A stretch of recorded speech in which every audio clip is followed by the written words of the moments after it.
letting the thing...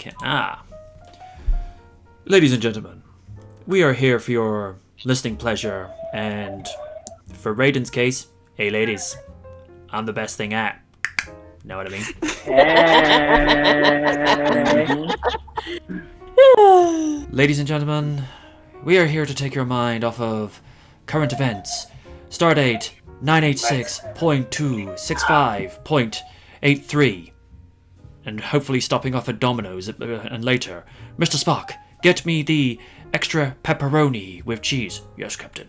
And what will Dr. Beverly Windcrusher be having? Oh, she has what she wants. You know she's the ship's doctor. She advises everything.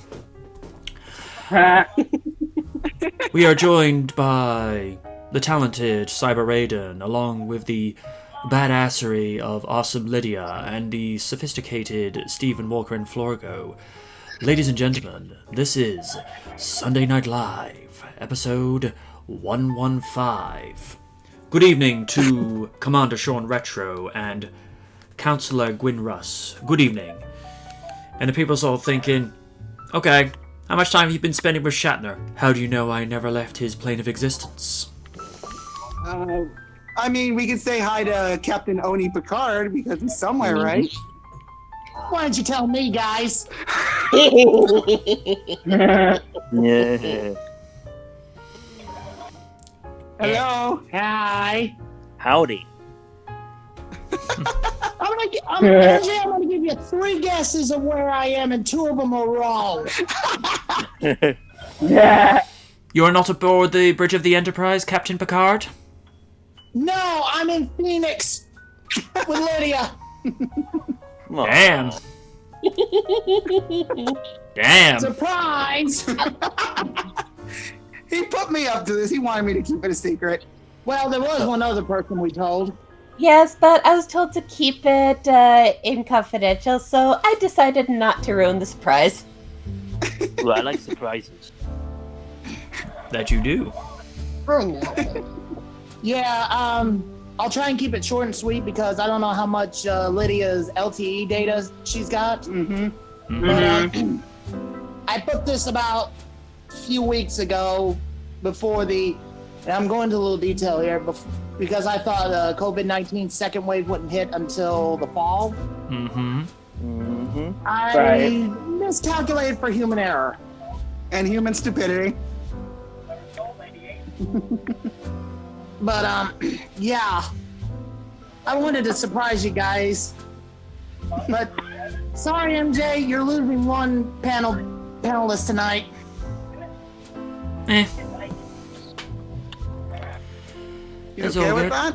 Yeah, that's fine. Alright. Sorry, guys. But, that's probably why I hadn't been tweeting either. We kind of kept it a surprise. Which now I can finally tweet. I guess if there were a good episode name to give this, it would be Keeping Up with the Rokakus. Funny you should mention that. But legit, I can go ahead and say this. I have been doing a little bit of a vlog, so when I get back home and edit it, I'll post it on the Oni and Kit channel. Okay. All right. But we'll look forward to it. Thank you. thanks, guys. But yeah, I hate to pull her away, but she's still mine until I get back home. Right. All right, I see you. She'll give you the juicy details later. All right. I will see you guys late next week, okay? Okay. All right. I'll catch you guys later. Okay, let's Later, Lydia. All right. Take it easy. See ya. Later. take it Bye. easy. I'll be safe getting home. All right. Bye. Later. Bye. See ya. Bye. Aw. Well, that happened. Yeah.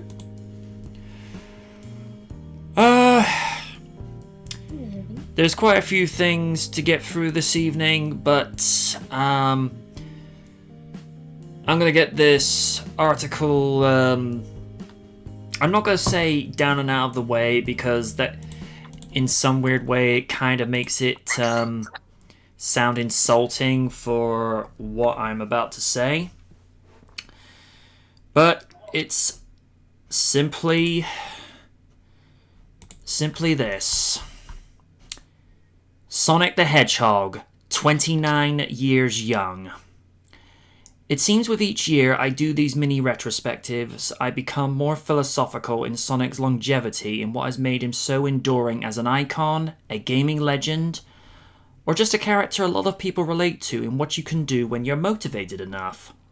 There have been times where we thought it was game over with such disaster pieces as 2006's Sonic 360, or the less than stellar 2014 Sonic Boom, which some have regarded was worse than 360, which I didn't think was possible at the time. And yet, the boy has always been able to bounce back. When you have follow-ups like Sonic Unleashed that went with the back-to-basics route and focused on a more comedic storyline as opposed to the former's edgy formula that just seemed out of place for a Sonic game, Unleashed, at the very least, seemed like a more enjoyable experience. And the same can be said when playing 2017 Sonic Mania that harkened back to Sonic's Genesis 16-bit era with the likes of Sonic the Hedgehog 3 and Knuckles, that made the most of the system's capabilities in what was arguably his longest outing to this day in 16-bit format. And of course, the long-awaited live-action movie that wowed and delighted fans on February 14, 2020, answering the long-asked question, can you do a good live-action Sonic movie? And the answer was a resounding and loud yes. To those that are just tuning into Sonic's career for the first time, the significance of this movie may be lost on you and that it's just another movie adaptation of a video game. However, for the likes of me and many others that have been there since the beginning, it's bigger than you can possibly imagine. It's only in the last 29 years that the technology has caught up in being able to do this movie and the character justice, in which the human eye can believe that he's a real, solid, tangible, sentient being that can act and behave like a living being like you or I. Little things like the nuances of the movement of his eyes, breathing, or just the way the facial muscles can express intriguement, disapproval, sadness, and joy. The kind of things that we take for granted from actors, and indeed ourselves, in being able to do what had to be taught in making Sonic that much more plausible. The only discrepancy I would give the movie is I felt it could have gone 10 to 15 minutes more, only in the sense that the movie seemed to go at lightning pace, somewhat apropos given who we're discussing, but the point still stands. When a movie leaves you wanting more is the mark of a truly good story, in a similar vein to that of Back to the Future, Jurassic Park, 1999's The Mummy, the good one, and the first Iron Man. Sonic also broke the curse of movie adaptations of video games in not only being faithful to the source material, but also pleasing fans current and new, and being extremely profitable at $306.8 million. I'm inclined to think that it would have done greater numbers had it not been for the global lockdown, but that circumstance is beyond our control. But still, $306.8 million is not to be sniffed at.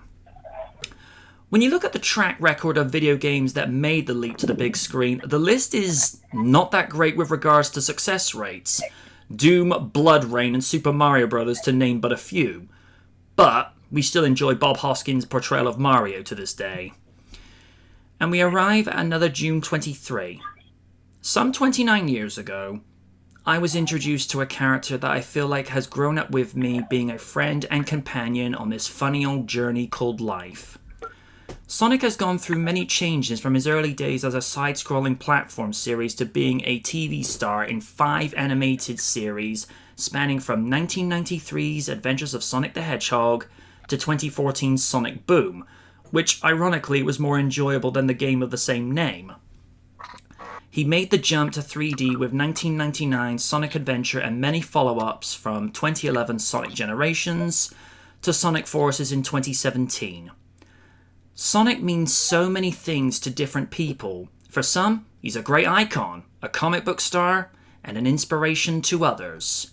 For me, he's simply the best. He was my favourite as a kid, and he still is. When I walked into the theatre in February and saw the movie, I was 10 again. I felt an enjoyment that I had not experienced since first playing his games or when I saw The Adventures of Sonic the Hedgehog, and to win in mind's personal favourite, Saturday AM. Hee hee. When a movie takes you back to a happier time from your childhood, that's powerful. And I await the sequel. Happy 29th anniversary, Sonic. Thank you for being an icon, for being an inspiration, and for being everyone's favourite hedgehog with attitude.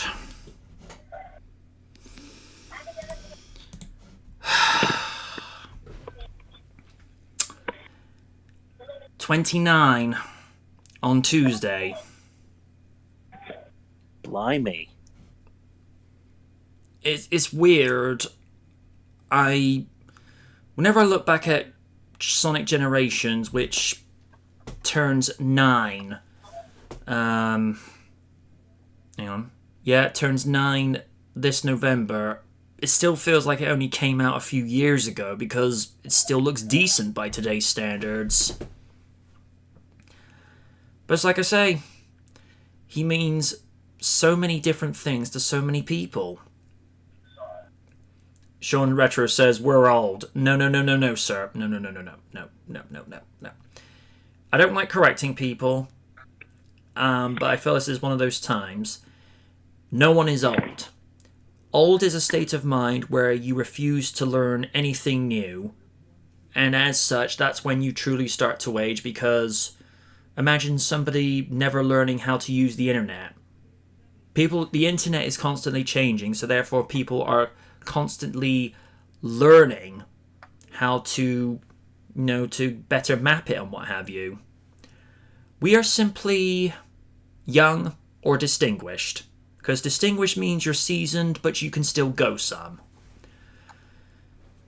So, in that respect, Oni goes and says he's old at 30. No. 30 today is considered like the new 20. So,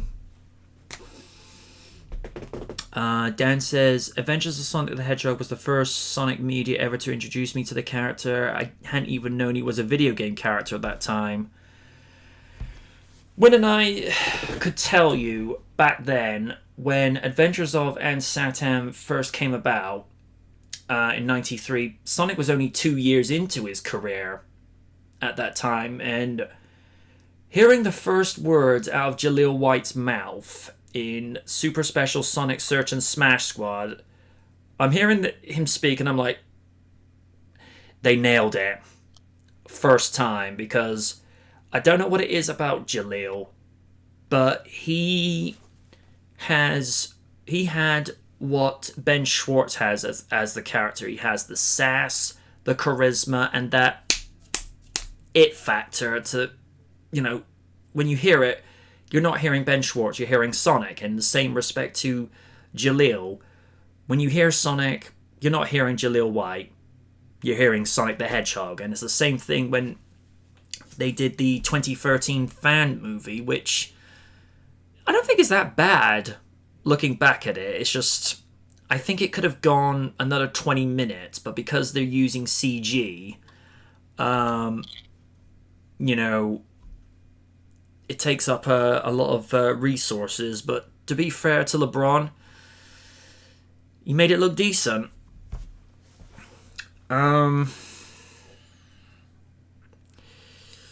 Win, as the fellow hardcore resident Sonic fan, did you ever think he could last this long and still thrive in this day and age?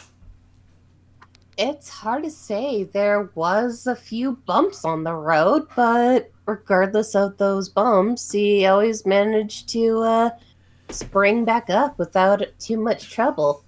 It transcending into 3D, improving upon gameplay, just powering through criticisms from half-assed journalist sites like IGN.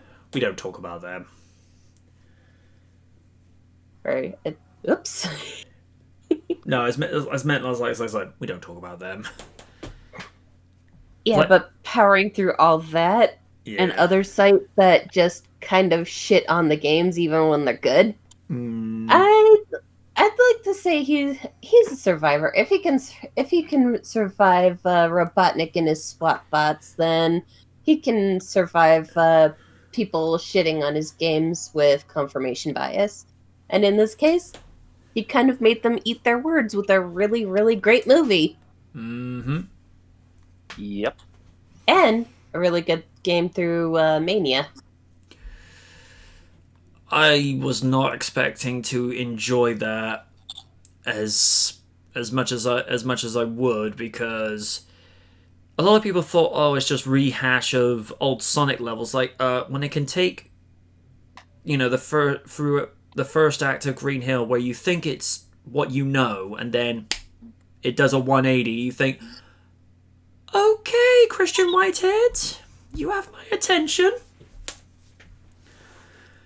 My only gripe with that game is they could have done more original zones instead of just bringing back a bunch of iconic ones. I mean, don't get me wrong. Green Hill is Green Hill, but it has been overused to a point. I mean, why not bring back Emerald Hill? Really underrated as a zone.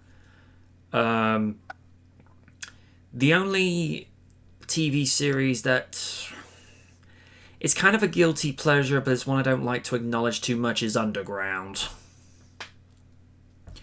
Only in the sense of you have the what looks like an evolved art style of Saturday AM, and even a statue of King Maximilian Acorn. Yet there's no Sally, there's not even a Tails, and you've got Jalil voicing not just Sonic, but he's voicing Manic and Sonya as well, which for a time was a little bit jarring because he couldn't distinguish between the three of them, but after a few episodes it's like, okay, I got this. But I don't know. There are some episodes that are better than others, and there's other ones where I'm like, oh good lord, did they really make that? One that I feel like left fans divided was Sonic X. Simply from the perspective of, I feel like they botched the adaptations of Sonic Adventure and Sonic Adventure 2. And, shoving Chris Thorndike into Amy's role in SA2. It's just like, it's meant to be Amy that motivates Shadow into fulfilling Maria's promise. Instead, they just put no, push Amy to one side, put Chris there, and I'm like, we don't talk about that kid. Here's the thing, I don't dislike the character, I just don't like the way he's written. Because... yeah, that's kind of why I'm still salty about that. I mean, anyone that is in his position where we happen to meet Sonic in real life, we probably would go, all, fan character crazy over, meeting someone who is amazing and he's your best friend. But it's just the way he was written. It's in a similar way. Up until Sonic Boom, I didn't like the way Amy Rose was written, because as you and I have both understood over the years, when she comes across as too much as Yondra. And that's, yeah, a little too obsessive. And I don't like the way that Ian Flynn essentially made her the replacement for Sally in the IDW Sonic, where she basically has her trait. Here's the thing. Make Amy evolve and make her ascend, fine. But don't take in Wynn's words, a regal badass and have her forced out of the way just for Amy to take place. Because, as it's been said over time, if you force something onto the fans, it won't work. Roman Reigns. But I don't know.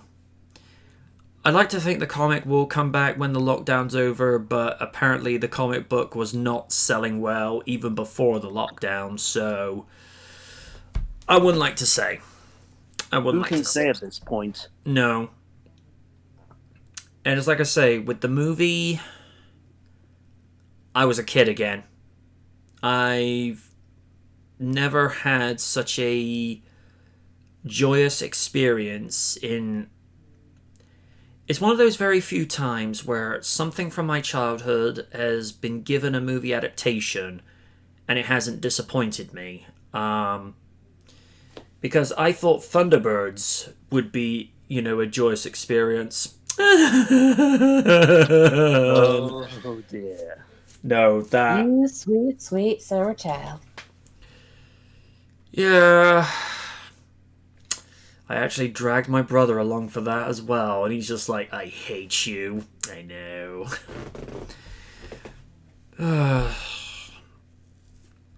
Raiden, same question to you. Did you think he would last this long, given the mishaps that he's had along the way? I mean, no matter what, a fan base is the most craziest individuals you'll see known to man. Yeah. I mean, no matter what Sonic has gone through, he will always have a place within culture in general. Like, despite me not being a big fan of Sonic, I knew for a fact that he would just stay in the spotlight. And despite Sonic 06, I mean, we all know you and Win will destroy that game to this day. I've destroyed that game far too much for it to even warrant my interest anymore. It's been out for over a decade. I've been able to let it go. It could have been a good game if it weren't for the glitches. That's all I'm gonna say. Yeah, you go and say to let it go, Win. Tell that to the rest of the internet. Well, anyway, when it comes, even with a lot of blunders, Sonic will always stay the test of time. I mean, despite mishaps, he's always going to have a place. And the movie that came out this year proved it. I feel like we live in a time now, like, no matter what crazy shit you go through, you're still going to have a place. Like, of course, look at Sonic, look at Mega Man, look at, of course, the Mario Bros. And Nintendo in general. You may not think the characters matter, but no matter what some people will say, they'll always have a place within people. So my thing is, Sonic will be there forever as long as people remember the good memories of him. So there you go. Steven, same question to you. Well, I was first introduced to Sonic through the early cartoons from the 90s, mainly through SEM and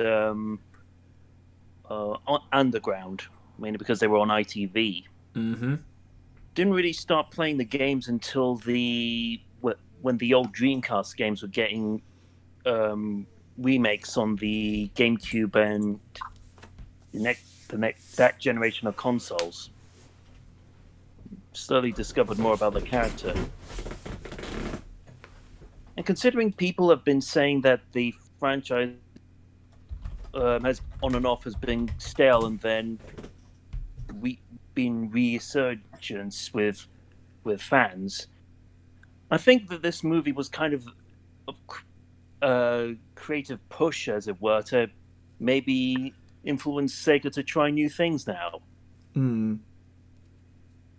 Because they've shown that with a character like Sonic, it can work in a movie. So maybe it can inspire them to try other creative avenues for Sonic. I do have a feeling, though, that at some stage the movie design of him is probably going to overtake the modern design, because you look at the movie design of him, even though it's a little bit more realistic and he's got his eyes separated, he's still Sonic. Mm-hmm. And at the risk of sounding sappy, that baseball scene where he realizes he is by himself, as sentimental and as sappy as this may sound, I wanted to give the poor boy a hug. No.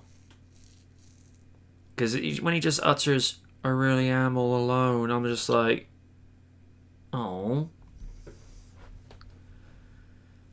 That and also when when he learns he's actually got a room with the Wachowskis at the end of the movie, even to his own bed, which, by the way, the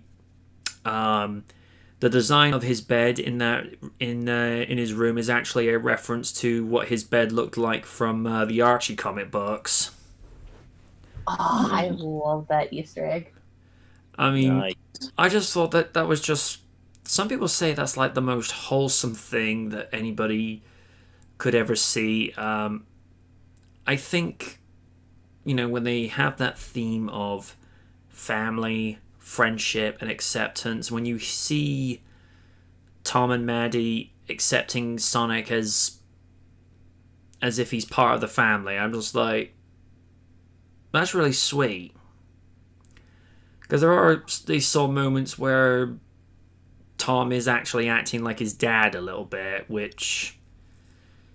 Particularly that moment when he's looking at his bucket list and he sees the one thing not crossed off his list and says to make a real friend, and you just see him smiling at it, and it's like, oh. But yeah, I'm just hoping with the sequel they don't screw it up, because sequels can either continue and build upon what the first movie did, or it can go to pot.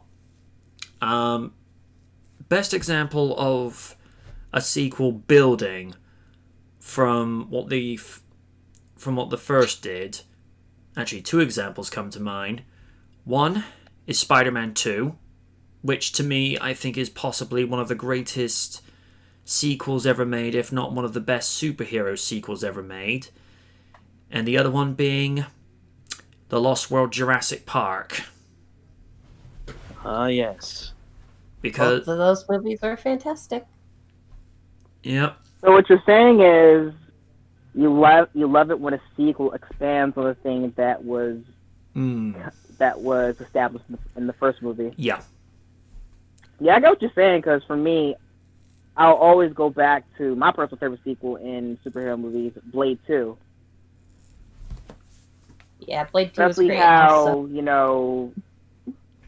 especially how Guillermo del Toro saw the first movie and he expanded that with a different idea. Yeah. And Deadpool 2 was great too. Yep. Dan's just saying, I had a dream about the Sonic movie sequel. Robotnik was running for president and Metal Sonic was disguised as Sonic, wearing the skin of the 2019 design. Oh, good lord, no. Oh my god. Oh no. Dan, don't put ideas into people's heads so people could go, Robotnik man bad. Or for a bit more sync, Eggman bad. And knowing Jim Carrey, he probably would have a hairpiece like the Troyster, and it's just like, Carrey, don't do it. Might. He's been pretty good about focusing on films, though, to be fair. After all, he nailed it as Robotnik. Oh, yes. I had my reservations before going in because Jim Carrey had not been that kind of wacky, balls to the walls energy probably not since Bruce Almighty, or to some extent, Yeah. or probably to some extent, probably not since his Ace Ventura days. We don't talk about When Nature Calls. There was a lot of crazy things. You can also trace it back. You can also trace it back to his beginnings in stand-up sketch comedy and like in Living Color. Yeah, especially Fire Marshal Bill. Yes. But that dude was insane. I loved it. But the way he portrayed Robotnik, when first scene when he's out by the baseball field, I was looking at him and I'm like, oh good lord. He literally is trying to be like Dr. Ivo Ventura Botnik. I'm like, it works. Yes. I was actually waiting for him at one stage to go, oh, righty then, Sonic. I was just like, come on. Yeah, you could kind of tell that a spark's been rekindled. Dan saying, still, I wouldn't mind seeing an on-screen fight with 2020 movie Sonic versus 2019 movie Sonic. It could be like when the real Godzilla fought Zilla in Godzilla Final Wars. Oh, yeah, the fight that lasted only a minute. Yep. That was hilarious. It was even shorter than the T-Rex versus Spino fight in Jurassic Park 3. We don't talk about that. Oh, God, that's not... No.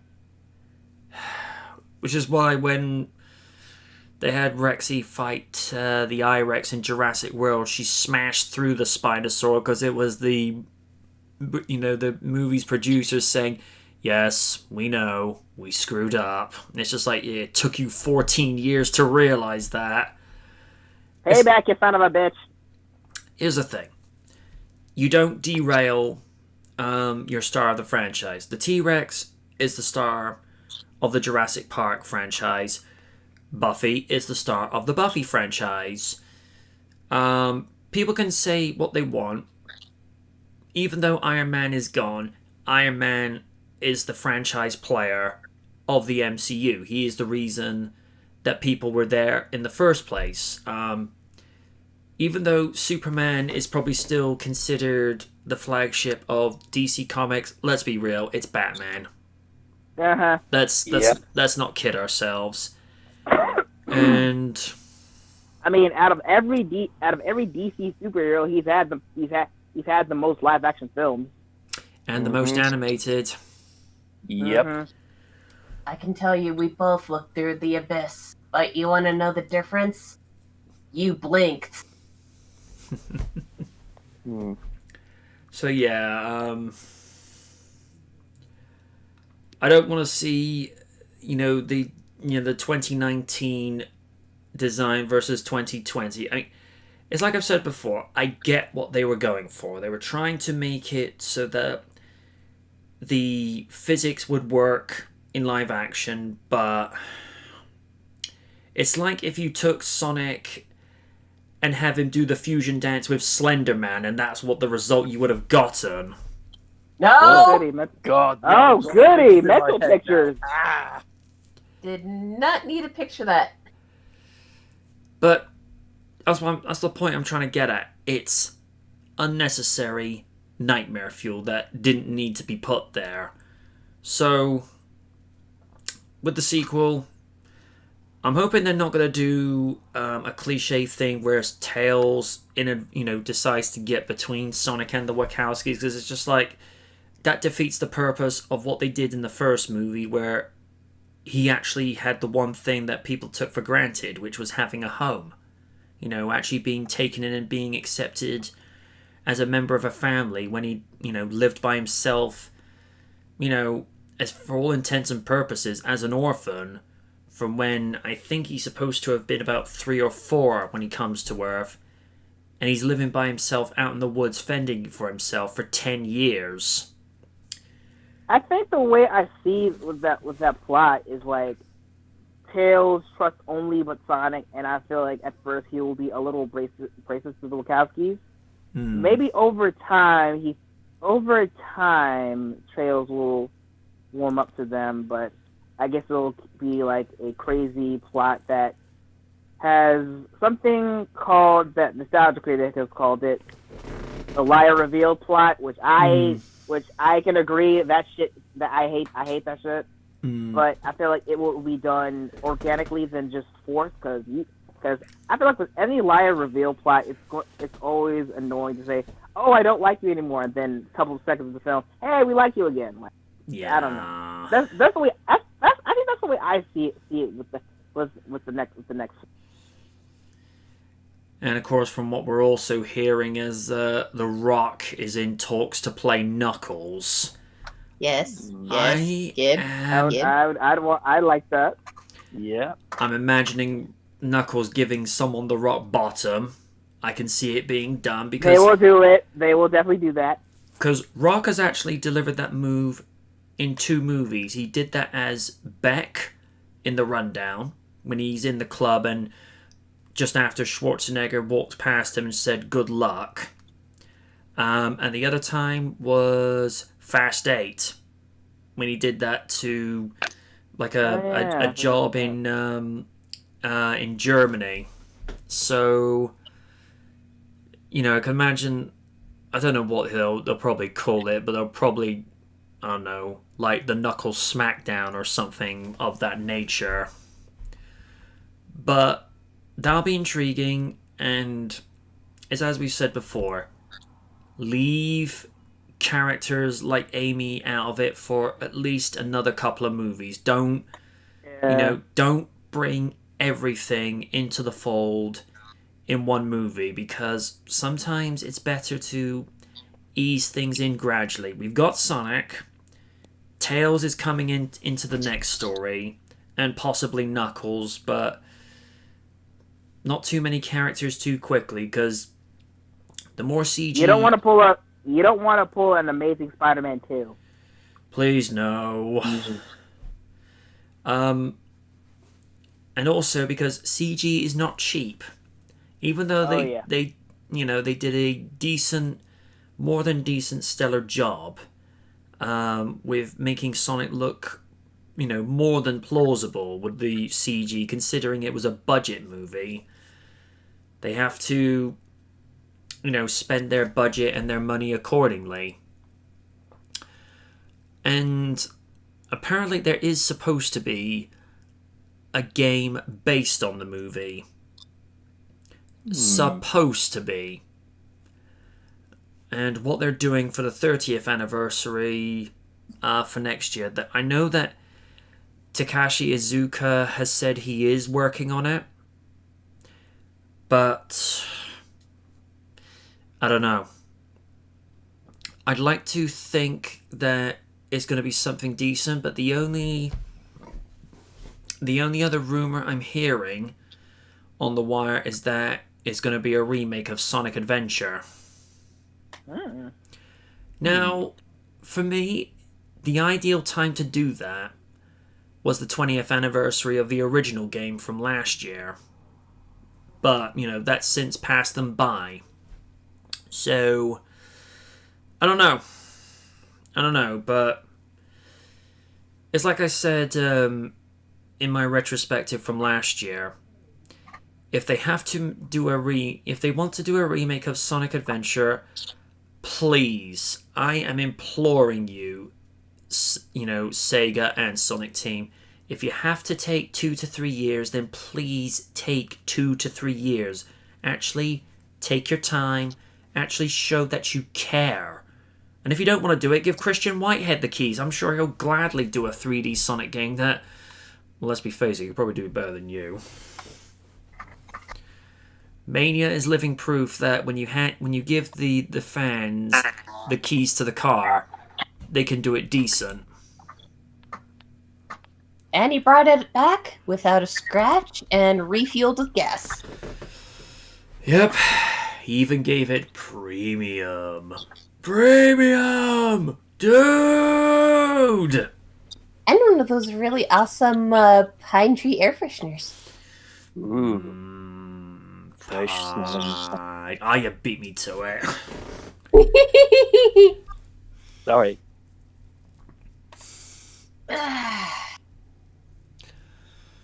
And one thing that they really need to do at some stage, especially in terms of remakes, I don't know what development team will listen to this, but do a video game adaptation of Slayers the motion picture. I want that. I need that now. Ooh.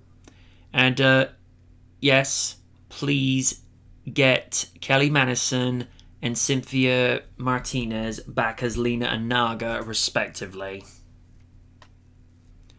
I mean, don't get me wrong, I love me some Lisa Ortiz, but Lisa's not Cynthia.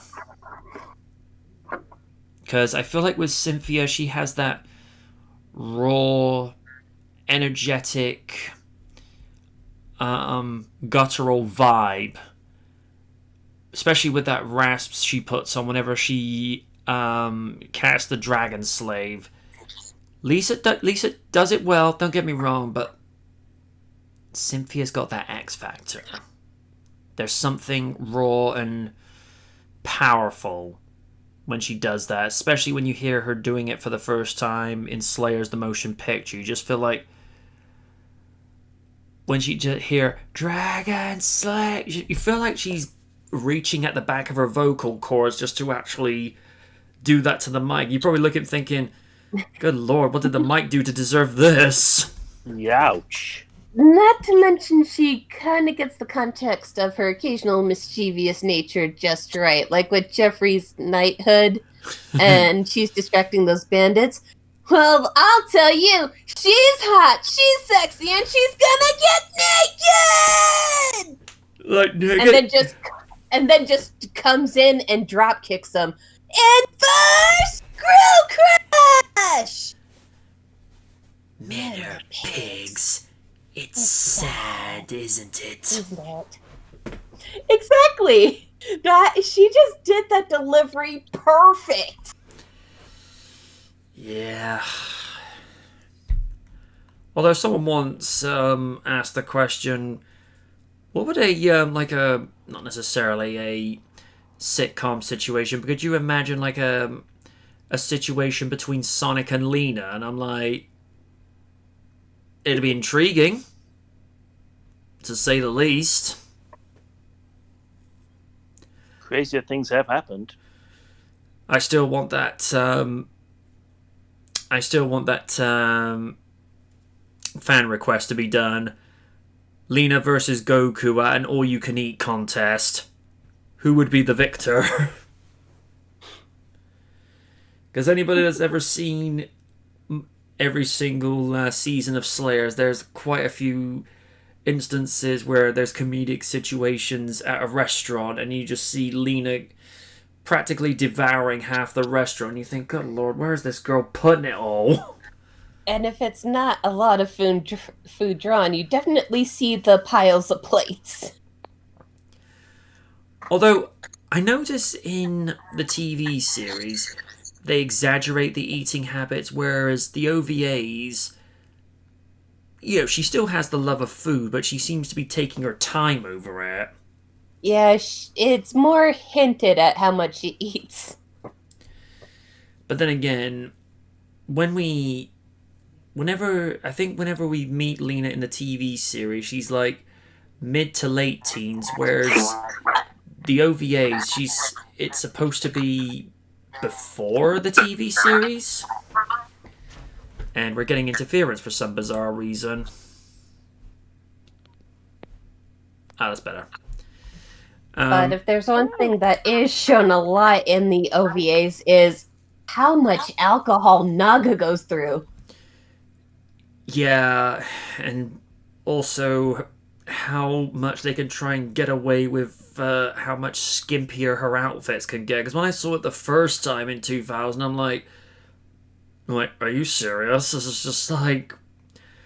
I appreciate Slayers is aimed at a slightly more mature demographic, but it's like we pointed out to Raiden on occasions, those things have a mind of their own, especially like when the first time you see him, you just seems like, pardon my choice of words here, they jiggle like like they're going in different directions. And Raiden sees that the first time, and he's just like, "Dear God, what am I seeing?"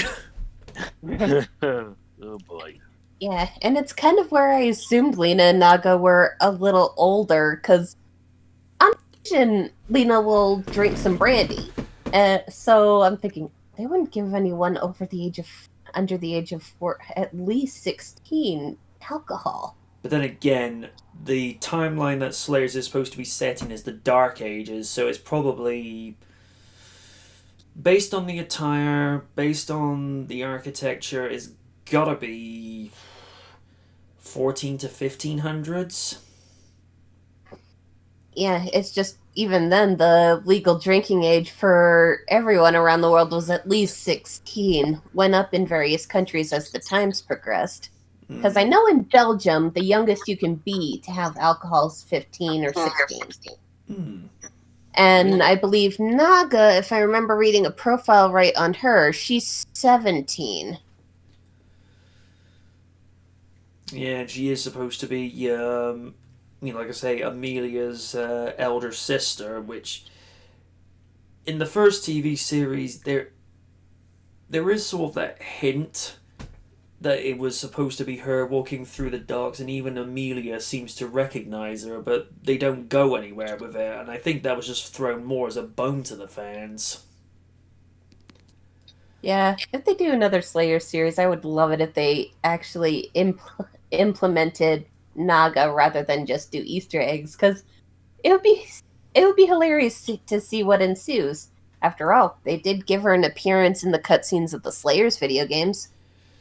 They did, and poor Zell, he was not happy to see her, especially with that gosh dang laugh. It's that freaking laugh. I mean, I don't know how Kelly Madison does it, but... Yep, it's a very well-known trope in anime. It's known as the Ojo-sama laugh, or evil lady laugh. Various other characters have it. There's a character in Ranma 1/2 called Kodachi who has it. She's Tatewake Kuno's sister.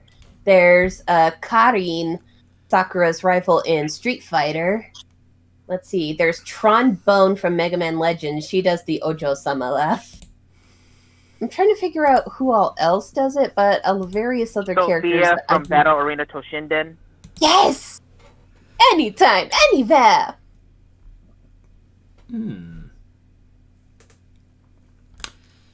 Yeah. I don't know if they'll ever see a Slayers live action series. All I'm going to say is do as the Sonic movie did.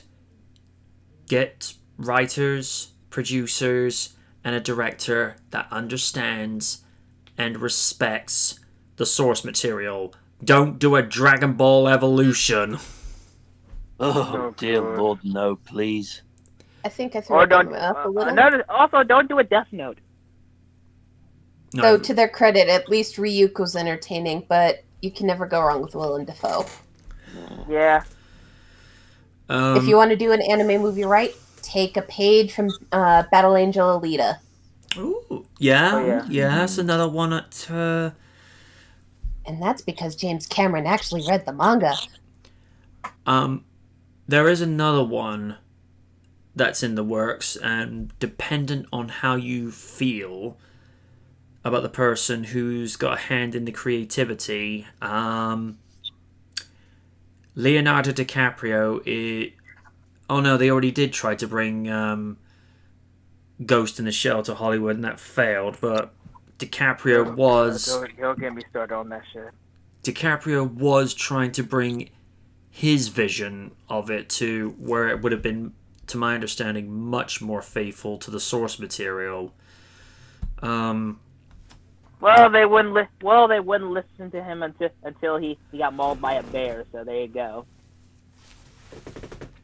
I think the biggest problem with Ghost in the Shell, first of all, production value from the sense of the sets, the costumes, the visual effects. I don't have a problem with that, because they had a very they got the cyberpunk feel down. I thought the guy who was cast as Bato, had the look,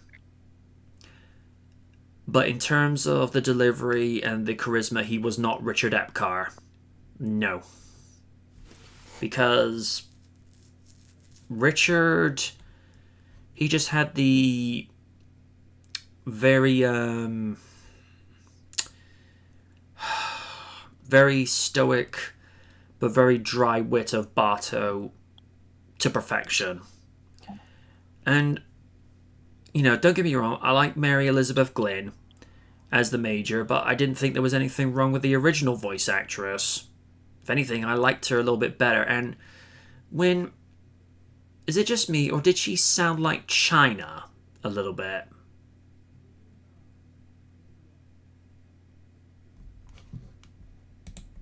Hello? Hello?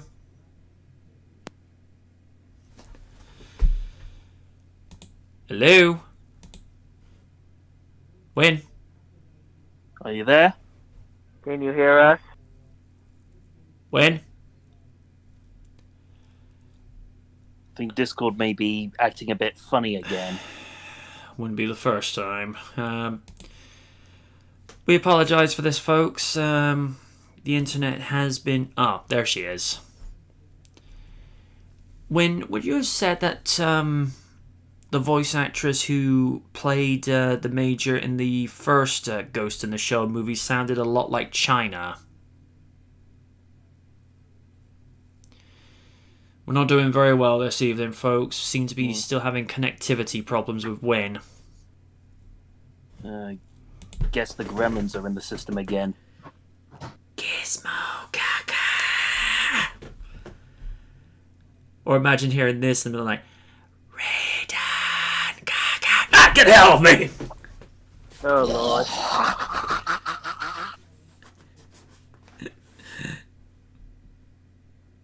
Imagine leaving one of those with Oni.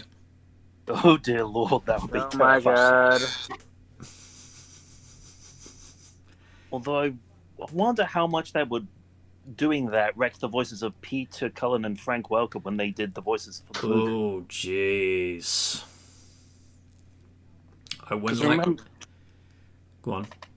I remember when he was at a panel one time, he said how when he was doing the voices for King Kong in 1976, how much that ripped out his vocal cords Jeez. to the point Yikes. where he was coughing up blood. Ooh! Oh damn. Fuck. Yikes. Win's back with us, folks. Sorry, I went to go grab a water bottle and make a pot of coffee. It's okay. Because talking on air can make a person parched. Yep, I know that all too well. I debated in cracking open my Rockstar, but I think I'll save it for later. I don't have much of a choice in the matter because it's 9:57 p.m. over here, so I need something that's going to keep me awake. I know, you had damn. to awaken the monster. Yeah. Win, would you have said the voice actress that they had for the Major in the first Ghost in the Shell sounded a lot like China back in the day? She kind of had that very intimidating but still kind of feminine pitch, as does the current voice actress. But yeah, I have to agree. She did a very fantastic job, and I gotta say, her best scenes were the ones where she was interacting with Bato. Yep. Or in this case, Richard Epcar. And then the second one, I don't think ever got a dub, but it did introduce us a bit more to Togasa, who was eventually succeeded by Crispin Freeman. He is one of those very few voice actors that his natural voice just fits anything. You know, Yeah. whether it's Zelgadis Grey Words to playing Kion in The Melancholy of Haruhi Suzumiya, or to playing Togasa, or to when he's playing Haji in Blood Plus. I know they say voice actors should have range, and he does have range, but it's just that his natural voice is just like, it fits anything. Yeah, and he can change it a little bit, but not too much. Like, he can deepen it and be a bit more brazen as Alucard, and he can go deeper for Winston in Overwatch. So the dude has range. He's pretty much in that category of known voices, but can manipulate it when he needs to, akin to Richard Epcar, because he's perfectly fine with toning it down a bit for Bato and for Jigen, but he definitely cranks it up when he's doing more gruff roles, like the old man version of Joseph Joestar, and for when he did Myotismon and Etamon in the original Digimon Adventure anime. Wait, he was Myotismon? Yep. Yeah, that was Richard Epcar.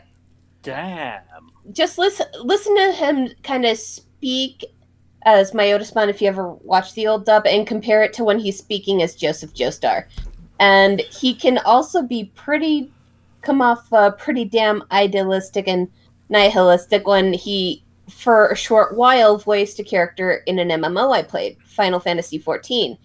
He was one of the main bad guys for the base game, known as Gaius Van Belsar. Ah. I will say, though, it is a missed opportunity to this day that they never got Crispin Freeman as Knuckles, because he would have been perfect. I do love Travis Williams' take on, though.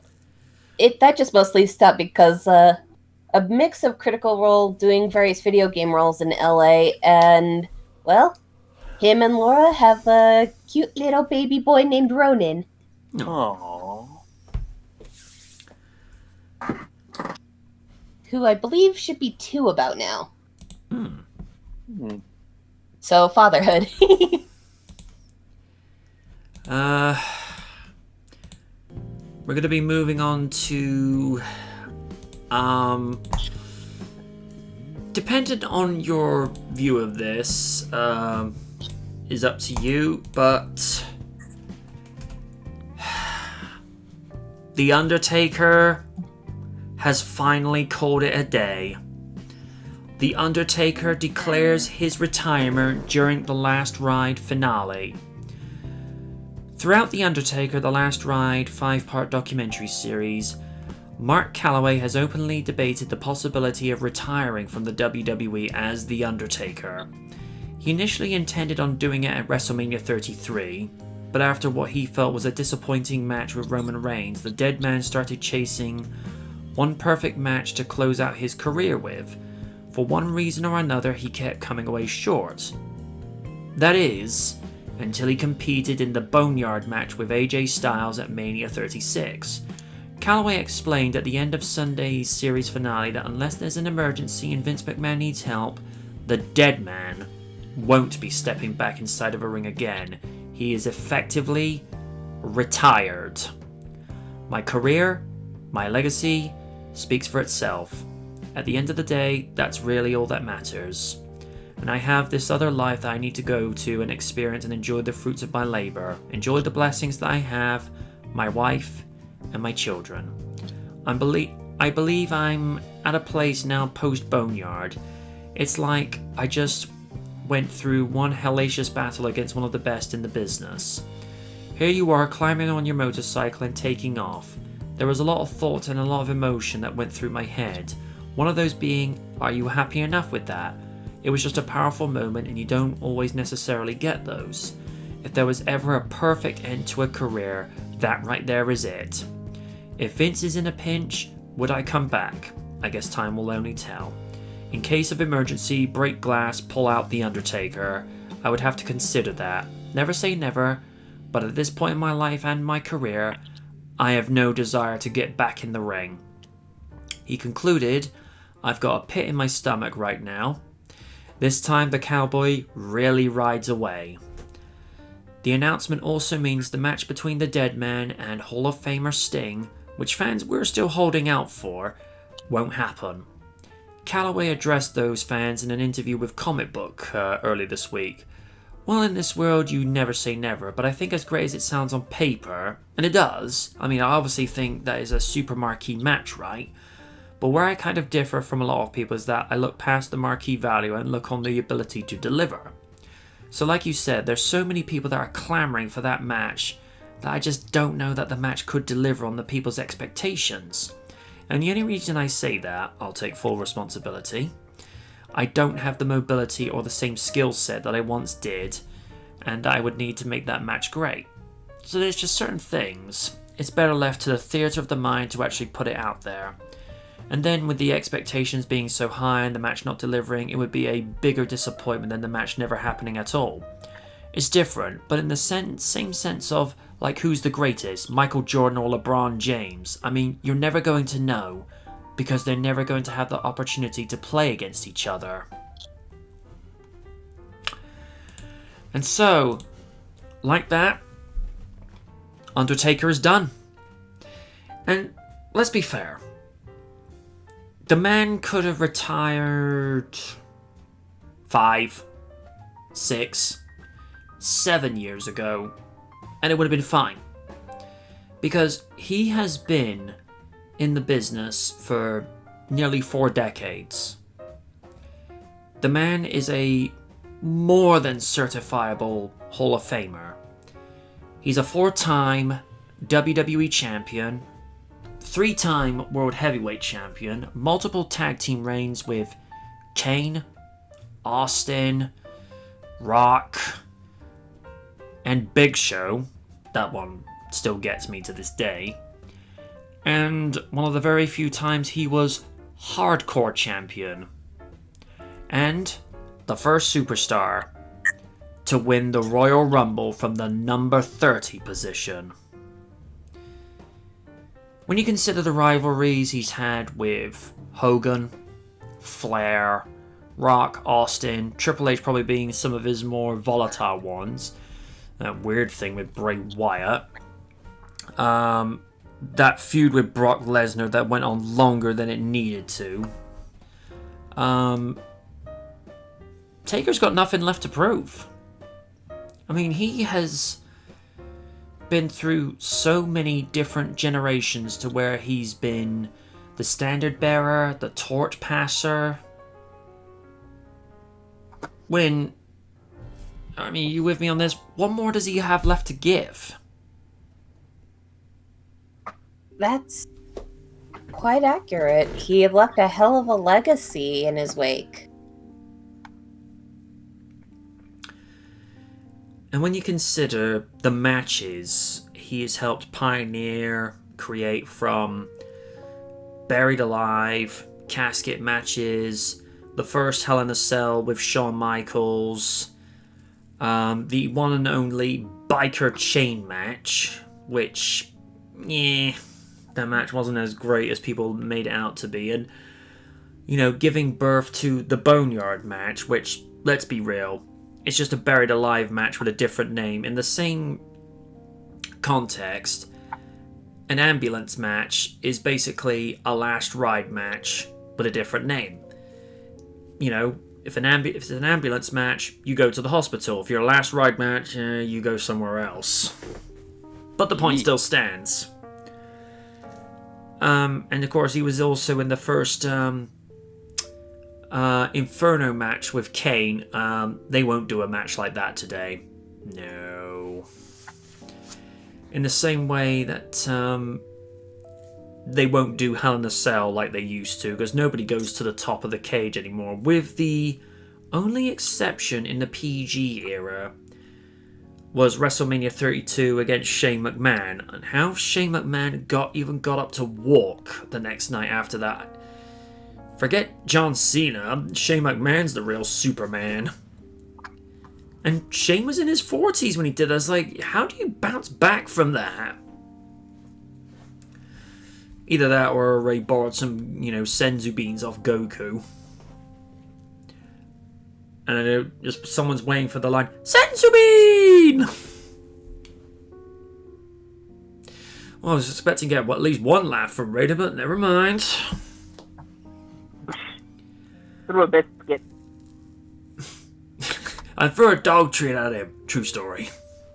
Have a biscuit.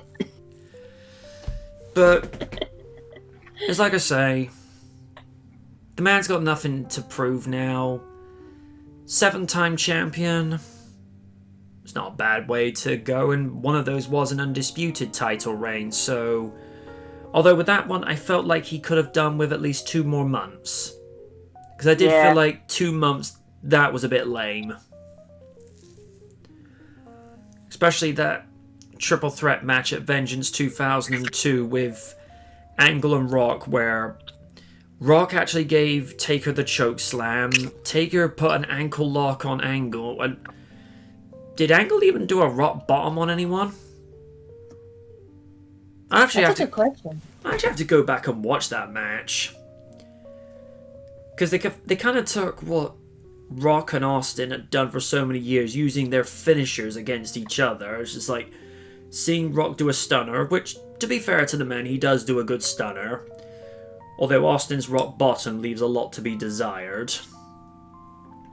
But then again, you know, last Sunday's Backlash, you see Orton doing a pedigree with Edge doing the rock bottom, which I'm like, okay, that's not bad. But Taker, thanks for the memories. Thanks for being part of, you know, many kids' childhoods and most young adults' young adulthood. I'm always going to be biased towards the Attitude Era and the Ruthless Aggression Era because, you know, Raiden could probably agree.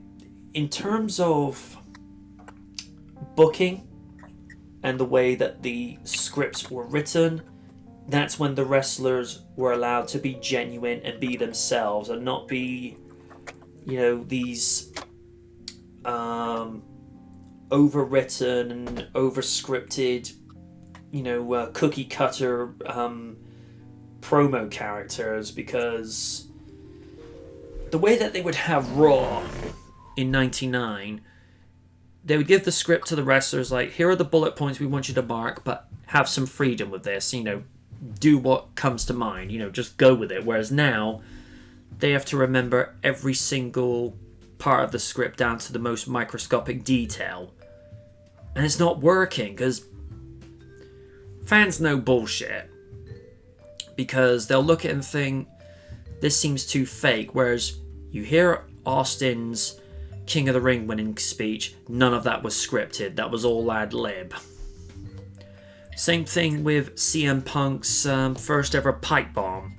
None of that was scripted. And if it was, he made it look very convincing that it was real. So, yeah. Thank you to Taker. Like I say, as far as I'm concerned, sir, you've got nothing left to prove. If you had proved anything, I would say the match that he had with Triple H at Mania 27 was probably one of the best I've ever seen from him. No, the match he had with CM Punk at 29 was the best because, damn. And yes, that match should have gone on last. Instead, we got Rock versus Cena 2. Ugh. Win. Thoughts? It's for the best he retired. Like I said, he left a hell of a legacy. He's left various matches. Was nearly undefeated. It was just a damn shame that that victory didn't go to who he originally wanted it to go to. Because if I recall correctly, rather than Lesnar, he wanted to actually give it to Roman Reigns. Because regardless of how we always kind of get on Reigns' case here and there as the wrestler, he did work hard and do his damnedest to improve, and he powered through battling leukemia, so that's definitely a feat you can't sneeze at. Nope. It just sucks that rather than someone who did bust their butt and try to improve, even if his mic action is hit or miss, it went to someone who's entitled and barely even shows up. That made me salty. But aside from that, Taker's left a major mark in the WWE in a good way. So even if people start to kind of stray away from the WWE, and regardless of what happens down the road, one of the good things that can be brought up was Taker's legacy. Yep. Mark Calloway, enjoy retirement. You will be missed. Also, based on what I've been seeing from the documentary, he's not getting any younger, and his injuries are just mounting up each year. So it's probably best that he retired on his terms rather than the terms dictating when he would retire.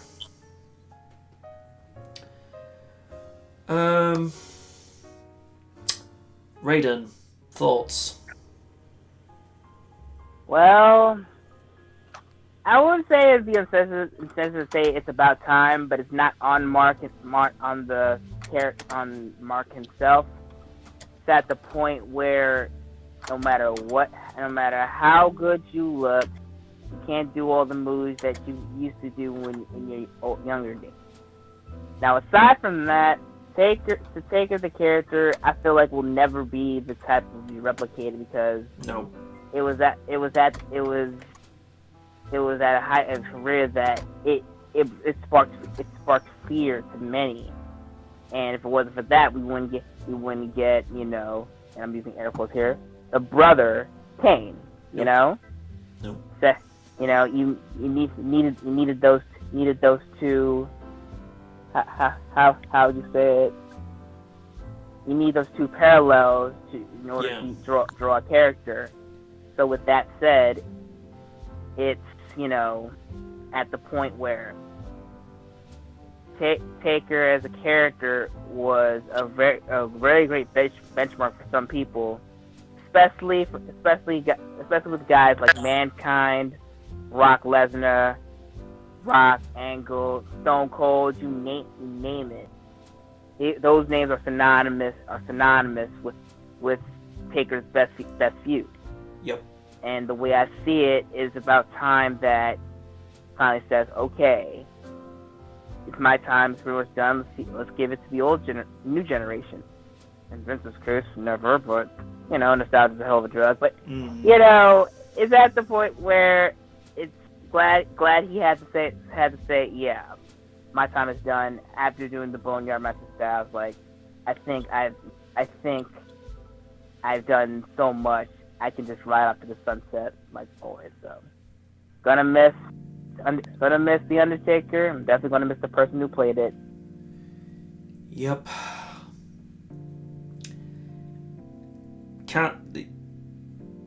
Taker could have only been played by Mark Calloway in the same respect that Steve Austin could only be Stone Cold and Phil Brooks was the best guy to be CM Punk.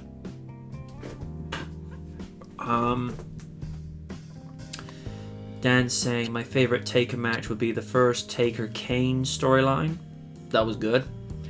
I also like the Taker versus Taker storyline. I pretty much like any time Undertaker and Paul Bearer were on screen. They should release limited edition WWE Superstars cookie sandwiches to commemorate Taker's retirement. That Okay. and they have returned. May have to try one sometime. No, now I'm just I think thinking about cookies. I think personally, what they should do, like with any other things, is like release an action figure collection of Undertaker, with Spike included, especially with American Badass, Big Evil. I'm still waiting for a Taker action figure that has American Badass / Big Evil with a motorcycle. I mean, that has to be done at some point. Yep. Yeah. I could see them doing that. Excuse me. It's almost like the last of... Because on WWE The Music from 2002, 2003, there are 3 different eras that, you know, the music compilation has. We have the Federation years with the likes of Hogan, Savage, and Honky Tonk Man. Then you have the Attitude Era with the likes of DX, Austin, what have you. And then the new generation with things like Taker's music from that era, along with the Hurricane, Brock Lesnar. Taker is the last member of the Federation and the new generation to finally retire, because all the likes that were around from 1990, you know, say what Hogan can say what he wants. He's retired, dude. You're not getting back in the ring again. You know, forget that noise. Like, you're at the point now where don't even think about training for another match. You know, That's with your bad knees. and back. He's got steel rods in his back. Keep that in mind. There's a difference between training to look after yourself and be in decent shape, because bodybuilding has been scientifically and statistically proven to slow the aging process down and to keep yourself in good shape. Because it also comes with the lifestyle, the diet, and what have you. I mean, say what we will about Cena. I mean, yes, he does look a little more distinguished than he once looked, but look at his build.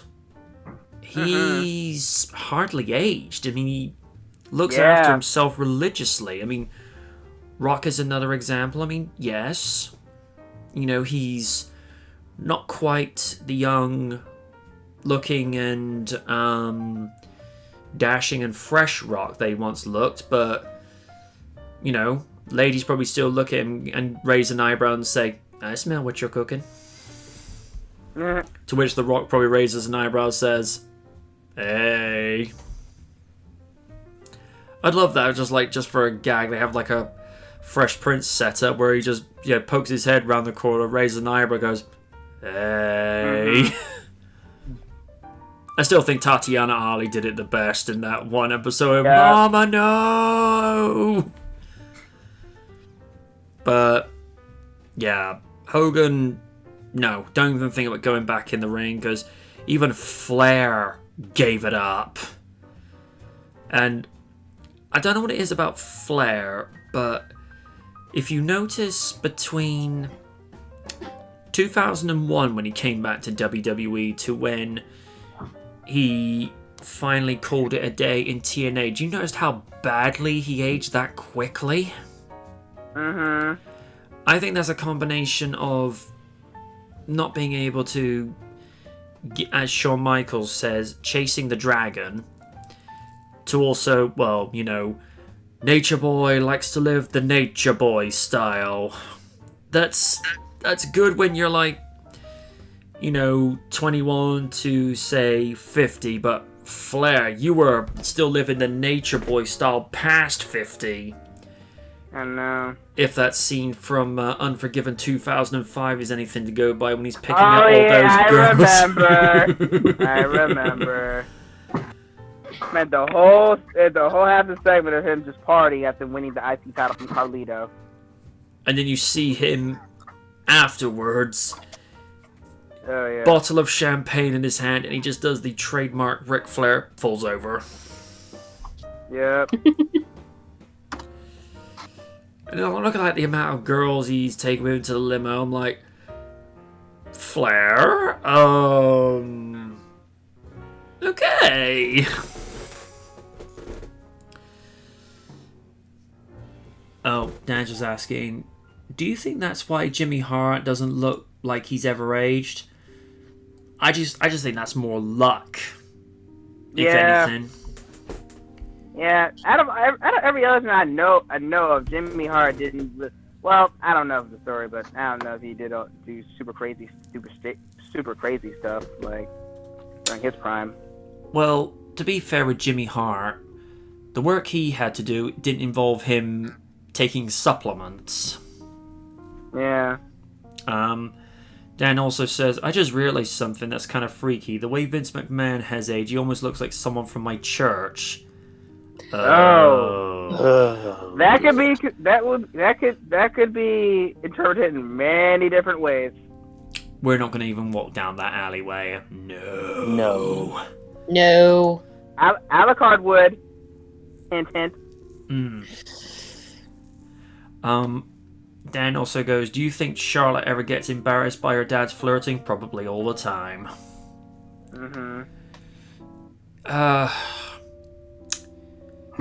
Let me put it to you this way. Let's imagine for the sake of discussion, Raiden and his dad go meet up for coffee or just go meet up for a burger, and you just sees his dad flirting with women that are like 28, 29. There's Raiden just like doing a Picard face palm thinking, Dad, what the hell? You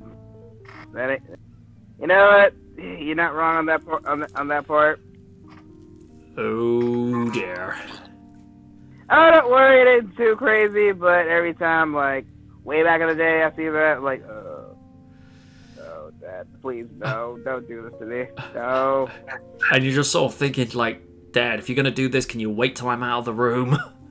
Yes, exactly, every day. Love you, Dad, but still.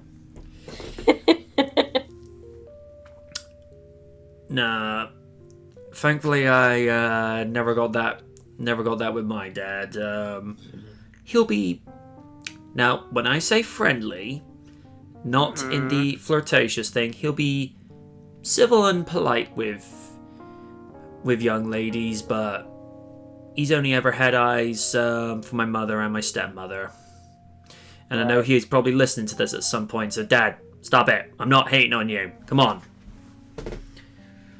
I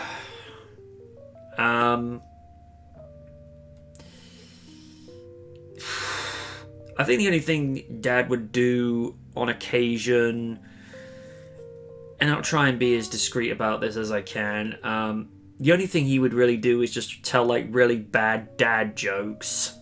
And that's about it.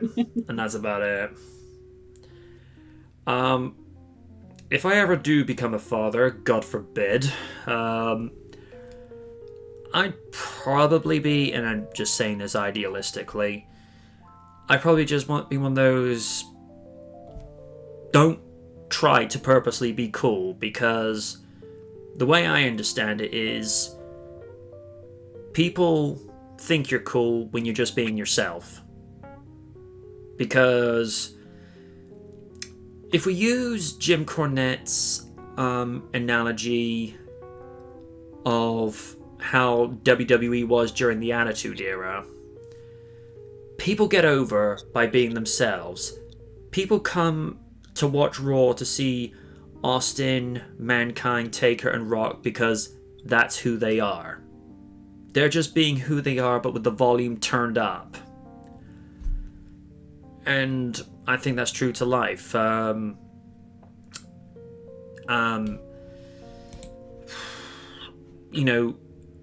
You come onto YouTube to see reviewers like Some Call Me Johnny because people like the fact he's Some People Call Me Johnny and not being something he's not. Razor Fist, we know that he can actually speak quite softly spoken when he's not being the Razor Fist character, but Razor Fist, the character, is just who the man is, but he's dialed the volume up. Similar respect to the late Helsing 920. Emmer was just Emmer. He wasn't trying to be anything, he was just being himself. Tarrison being another example. He is who he is, and people love that. Same thing with Kaiju. Kaiju is not trying to be, a character. He's just being himself. And people love Oni because, well, he's Oni. That's how they get over. I think the phrase is, people like it when you're being truthful to yourself. Yeah. In a similar way, there are probably some things that I do that may be a slight exaggeration with my online persona, but what you'd see in the street is what you see on camera and what you'd hear. I tend to be a lot more comfortable when I'm in the chroma key sessions because it's just me by myself. I can relax and be like, okay, no one is watching me, no one is listening to what I'm doing.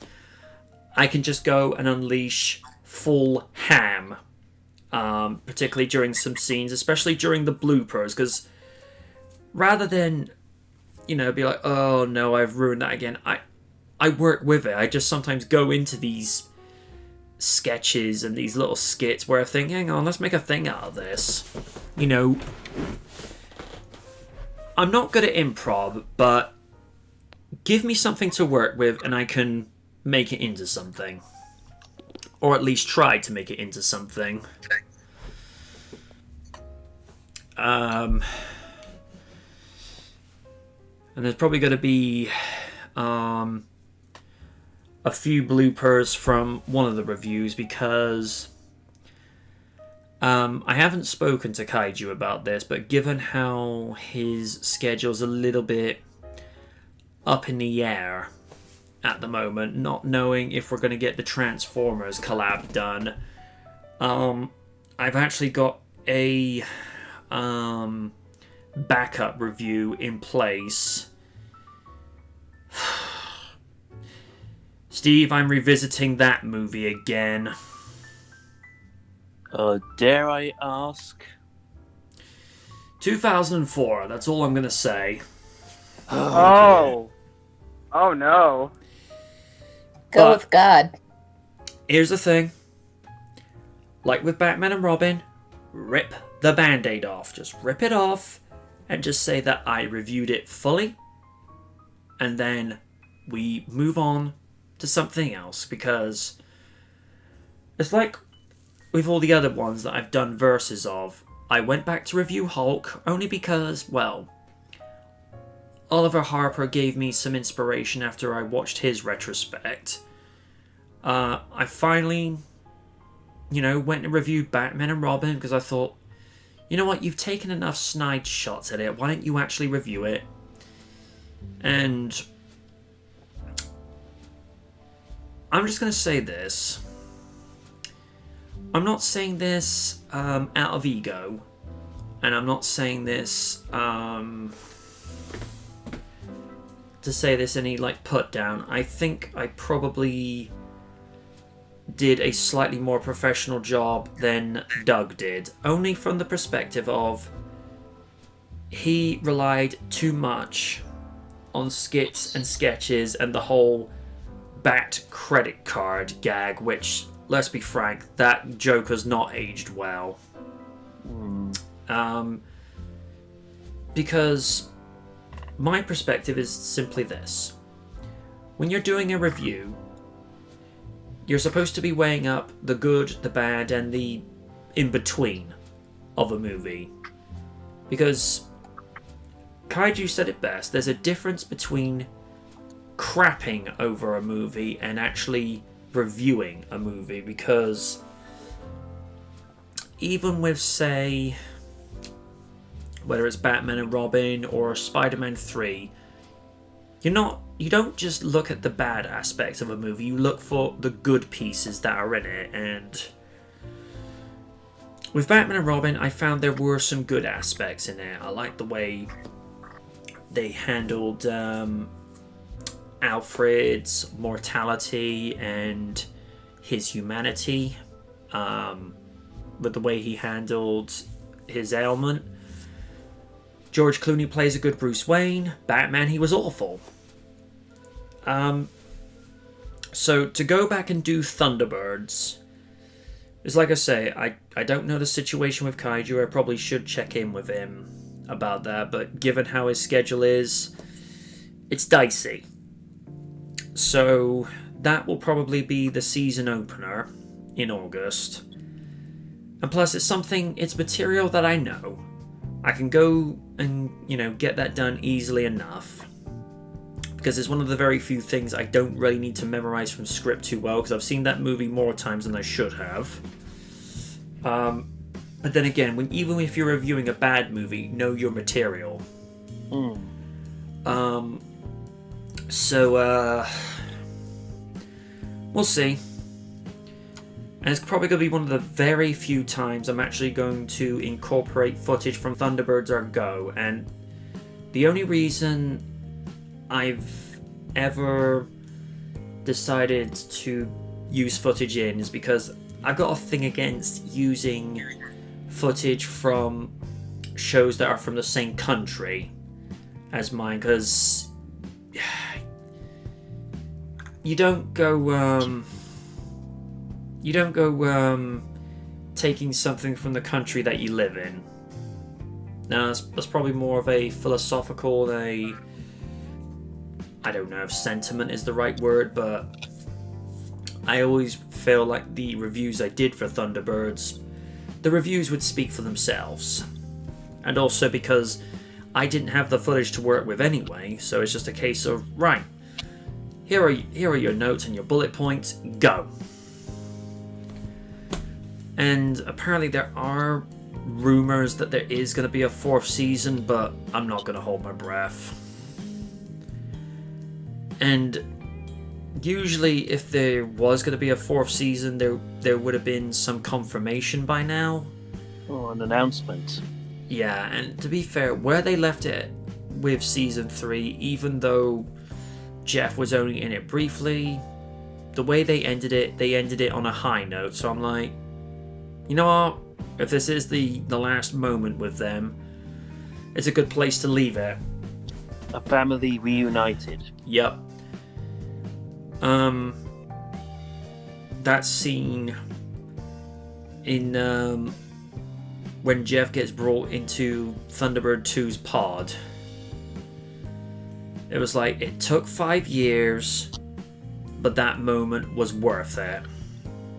Especially with the way the Foster brothers got that score. It was just like, that really nailed the emotion. Every time I watch it, it still brings a tear to my eye. Well, because in the story, the boys had been away from their father for 8 years. I can imagine any kid would be overjoyous to see their parent again.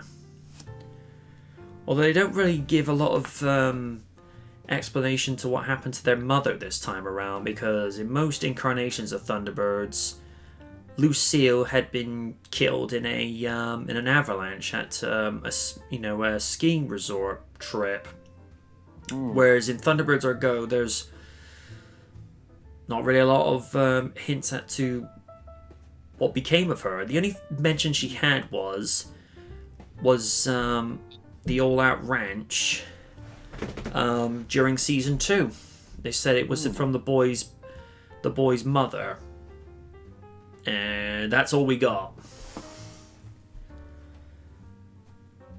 And also the story differs from the comics, and there was like a big hardback copy of the making of Thunderbirds in the early 90s. Some stories say that she was killed in an avalanche, and one variation says that she died in childbirth, giving birth to Alan.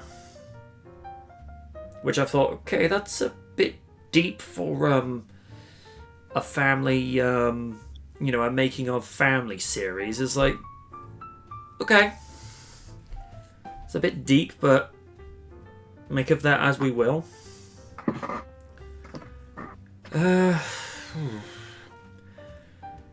And as stated, I am doing a review of a Star Trek movie, but the only clue I'm going to give as to what kind of review you're going to see is, for the first time in 3 years, he returns.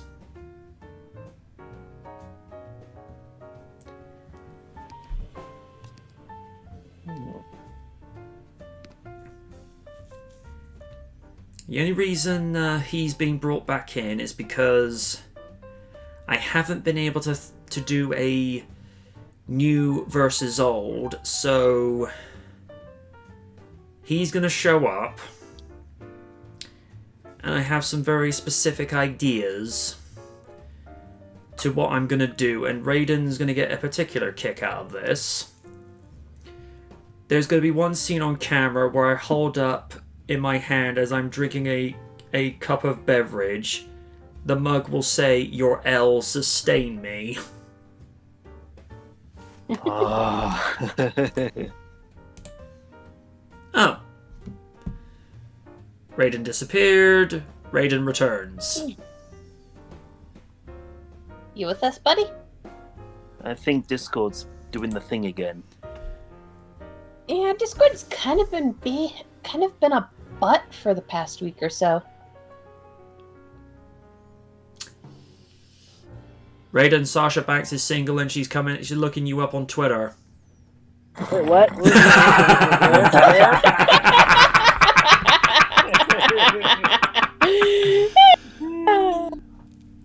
I thought Sorry, ladies and gentlemen. I accidentally caught the itis. I'm back. What I missed? The dreaded food coma. Yes. just saying Raiden, during one of the upcoming reviews, there's going to be one scene where I'm going to be holding up a mug of a beverage, and the mug is simply going to say, "Your L sustain me." Perfect. Yep. But as to what Star Trek review it's going to be, you know what, I'm going to keep you guys in suspense until you see this one at the end of August. Ooh, birthday treat. The script has been written, but it's just getting the time to do the voiceovers, do the chroma key work, because I've got something very specific in mind to do for this time. And I'm actually going to work on that one first. Again, because I've got some specific ideas. But Thunderbirds will be worked on after that. And depending on whether Kaiju becomes available or not, then it will work simply as this. If Kaiju is not able to have a free moment in his schedule, then Ticket 2 will be the 25th anniversary of Batman Forever. If Kaiju becomes available, then and we're able to do it, then Transformers will be Ticket 2. Mm-hmm. And then September we'll be looking at the first two Terminators. Alright. October will be a 12th anniversary review of the 2008 Hulk movie, along with one of the Bill Bixby TV movies. November will be the next two chapters of Turtlevember, which will include TMNT. Very underrated, I might add.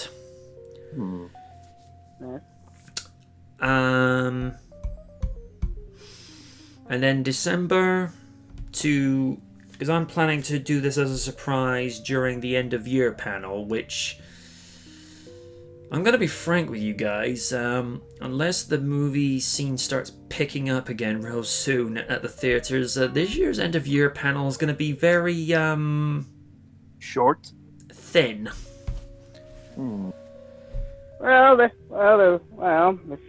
There's always animated movies. True. Including next month's Superman Man of Tomorrow. Oh yeah, that is coming next month. Yeah, right. And they only just dropped a trailer for that. I'll do that off the air because you know what Warner Brothers are like. Yeah. Yeah. Any big company lately. Mm-hmm. Yeah. Although I find it this interesting. I go and put up reviews for Back to the Future and Jurassic Park, respectively. I'll get copyright claimed by Universal, but they don't stop the video from being viewed. But if I do a Knight Rider review, the video is blocked worldwide. That is so weird. Crazy. It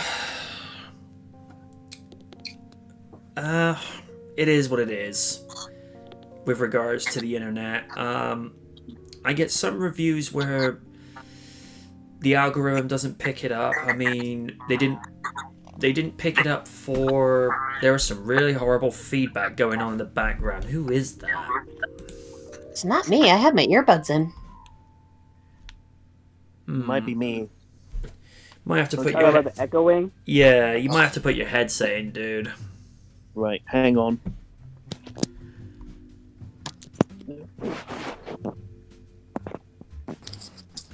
There we go. Is that better? Oh, that's much better. Thanks. I had to put my phone on charge for a bit. Yeah, because Back to the Future Part 3 didn't get flagged. I don't think Part 2 did either. And I think what that is, I think I was just a little bit more selective with the footage, where the clips are more of a reward. I mean, they're still used to illustrate a point, to illustrate the thing I'll be talking about in question. But they're also done as, like I say, more of a reward. Particularly like if I set up a joke where, like in part 2, where I talk about how some scenes seem to be repeating themselves, and, you know, you'll see old Biff go, there's something awfully familiar about this, and you sort of think, okay, yeah, I get that. But, see, and this is the problem I've had with a lot of, and this is not just Doug, this is other big YouTube reviewers. They practically walk you through the entire movie. I mean, what is the point of then picking up the movie afterwards when you've seen somebody walk you through the entire thing? Sean says, the only thing you'll be talking about at the end of year is Sonic again. He's not wrong. Depending if cinemas start getting open again. Plus, there have been some animated films that have been on streaming services. Well, there's one particular one we might, and I stress might, have on the table, because Back to the Future is set to be released onto 4K this year to coincide with the 35th anniversary. It's one we might put on the table again, but it depends on how dicey things are by December, because Wonder Woman, as we stand, is set to release in October, which is a bit of an interesting month to release in. But it's not the first time we've seen some superhero movies released in October. I mean, they had the Ninja Turtles out in October in 2014 in the UK. Although Batman Forever was released in the summer of 95, it was set around Halloween. And I got the feeling that Jim Carrey was getting a little too into character when he put his Halloween mask on as the Riddler. It's just like, okay, Jim, don't get too into character.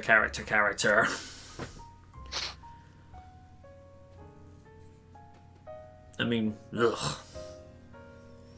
I don't know. It depends what we do, what we do and what we bring to the table. Might just talk about, movies we would like to see happen next year, because obviously Fast 9 and Ghostbusters 3 is out next year, because they would have been released this year, but because of the lockdown. And the same with Godzilla vs. Kong. And we do know Top Gun is coming out this December, but again, depends if it if we can watch it in time and then do the end of year review. So, like I say,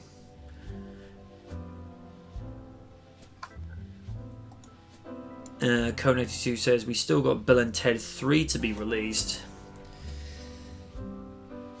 I'm gonna feel really weird going into that and not seeing George Carlin as George Carlin as Rufus in that. Do you think they'll address that in the movie? Probably. It looked like we got a small cameo from Death from Bogus Journey. Yeah, I like to pretend Bogus Journey didn't happen. It was a guilty pleasure for me, but I understand. Same. And plus, to anybody else that's never seen the Bill and Ted movies before, they're gonna look at them and be like, why are they using a phone booth? It's just like, it's their time machine. That's just how. And also, you gotta remember is the Bill and Ted story goes back to the late 80s.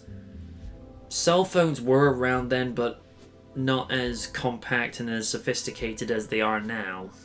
I think I was about 3 when the first movie came out. 1988? Mm-hmm. Yeah, I was born in 85. And funny thing is, you get things like Wayne's World, which is just like Bill and Ted, but without the time travel aspect. Although, with Wayne's World, I mean this with the deepest respect to Mike Myers, don't do a third movie, please don't. Because, Sorry. it's like I say, I mean, don't get me wrong, Mike Myers probably can still go, but it's one thing when you have these characters do this when they're like in their mid to late 20s, but Myers is in his 60s and Dana Carvey's probably getting into his mid 60s now. Blimey. Right, yeah. I think that guy's actually following me on Twitter as well. Huh. I mean, I was just looking at my Twitter at the time, it's like Dana Carvey's now following me. I'm like, for real? And then I go, okay, it is him. Okay. God, as a kid, I would crack up to his stand-up comedy when waiting for South Park to come on. Of course, he was actually in the movie Tough Guys, where these two ex-cons that have been in jail for 30 years, one has to go off to a retirement home, and the other's trying to find work, and they end up, at the end of the movie, robbing the same train that they did 30 years prior. Yeah, and say what one will about Master of Disguise, he was still on point with his Bush impersonation. Damn. Although I still find this hilarious, because the scene with the record executive in Bohemian Rhapsody, because it was obviously a nod to the scene from the first Wayne's World with them cranking up the speakers for Bohemian Rhapsody. He goes, this Bohemian Rhapsody, it goes on for 6 minutes, it goes on forever. And Rami Malek, I love you for this. He goes, I picture your wife if you think 6 minutes is forever. I'm like, oh! Right. He was perfect as Freddy. Oh, yeah. And because of the Wayne's World movie, anytime you see someone belt Bohemian Rhapsody at karaoke, at least with my coworkers and I during the Christmas party, if someone does it, we all proceed to kind of move our heads around the way they did in the car. Oh, just you talking about that reminded me of the summer of 2002 when me and a couple of buddies were watching that whilst my parents were away, and we headbanged. Next morning, oh, I regretted that the next day. Oh, dear. I couldn't move my neck properly for about 3 days straight. And they're like, it's like, dude, can you turn your head right? And you're like, you know I can't. Ouch. And Pete, you son of a bitch, freaking laughing every time it's doing that. It's like, and it just goes, yeah, and And he's like going like, well, you chose to do it. And I'm like, yes, I'm well aware of that. You don't have to rub salt into the open wound.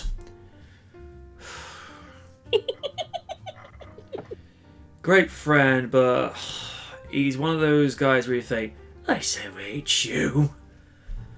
But then again, he's one that got under Steve the Vince Wilton's nerves once. To set the scene, Win and Raiden might remember what's going on here. Back in the day when we were at college, Pete got the last Hulk Hogan Rules DVD when Hogan made his return in 2002. It was the last copy, and Steve only just realized at that point that Pete had actually got the last copy. And of course, we're in the lecture room afterwards, and he just goes to him, "You." I told Pete about that was mentioned during the live stream. He goes, "Yes, and that DVD still sits very proudly on my shelf to remind him that I did get it before." And I'm like, "Oh, you're such a bastard." It'd be like, in a way, if, let me put it this way, it'd be like if you picked up the last copy of Dragon Ball Z's Dragon Box before they did their umpteenth re-adaptation of it. Who's counting already? It's gone through at least 2 different iterations. There's the one that was the original dub around the early 2000s. Then you have the uncut version in 2005, and then when it went to Kai in 2010, 2011, where they took out all the filler. Because it was to follow the manga, more or less. And to be fair, I actually find the Kai version actually a little bit more refreshing. It just gets to the point. The only thing I find is, I found where they traced over some scenes to try and make it look a little bit more up to date. It's just like, people love DBZ the way it was because it was the way it was. It was something different at that time. I found it a little bit weird when they had the original Japanese soundtrack in the background, particularly when Goku would go Super Saiyan for the first time, because I love the Brian Faulkner score, and particularly Vegeta's theme. But when you hear the Japanese soundtrack, first and foremost, I think it's a decent soundtrack. I'm not going to take anything away from that, but because you're so used to the American soundtrack, it throws you off a little bit. Yeah. Yeah, I love the original soundtrack. Especially when you go to the no problem. Especially when you go to the movies, because you remember, starting from Lord Slug, it uses a lot of licensed music, so you're used to that. When you get to the original soundtrack, it throws you off a little bit. Because, like, like, imagine if you're watching Cool's Revenge and you don't hear the beginning of Drowning Pool, and that will throw you off a loop. Or the final fight scene, you don't hear New Revelation. Right. Because I like the original soundtrack from the Japanese version, but at the same time, Bruce Faulkner busted his butt with the score each story arc. And it was the most on point with the Cell Saga, in my opinion, because it just got you heavily invested. It was just, holy shit. And with the movies, like you said, I can't imagine Lord Slug without hearing Disturbed Stupefied, or the original Bardock movie without hearing songs by Saliva. Or even the future of Trunks without hearing anything from Dream Theater. Another example. Imagine with, say, WrestleMania 34, you hear Shinsuke Nakamura's theme. You go to WrestleMania 35 and he's introduced to Ice Ice Baby by Vanilla Ice. Oh my god. Although Shinsuke probably would learn and go, and start moving accordingly. But when you hear his violin Titantron music, it's so synonymous with him, and it works because it's very quirky, it's very eccentric, but it's him. To sound like he... Alright. Another example. Imagine Raiden goes to Raw and he's the Cyber Ninja Master Raiden. And he comes out to say... Kanye West's Diamonds Are Forever. Let's just say for the sake of discussion. And all of a sudden... at one pay-per-view, he comes out to Justin Bieber's, Baby No. Oh God. That's what I mean. That's a trigger. That's a trigger for me. Every time I hear that song, I'm like, See, that's what I mean. It's just something that's just so out of place and out of character. Sometimes you get people mixed with songs and styles that is by accident. But at the same time, it works. There's other times where it's just like, please don't ever do that again. Kill it with fire! I mean, heck, if Lena Inverse ever had a Titantron theme, probably the best one for her would be "I'm Just a Girl" by Gwen Stefani. Because if anyone's ever seen, because there is actually an AMV with that. And it just suits the character. Trying to think of another example.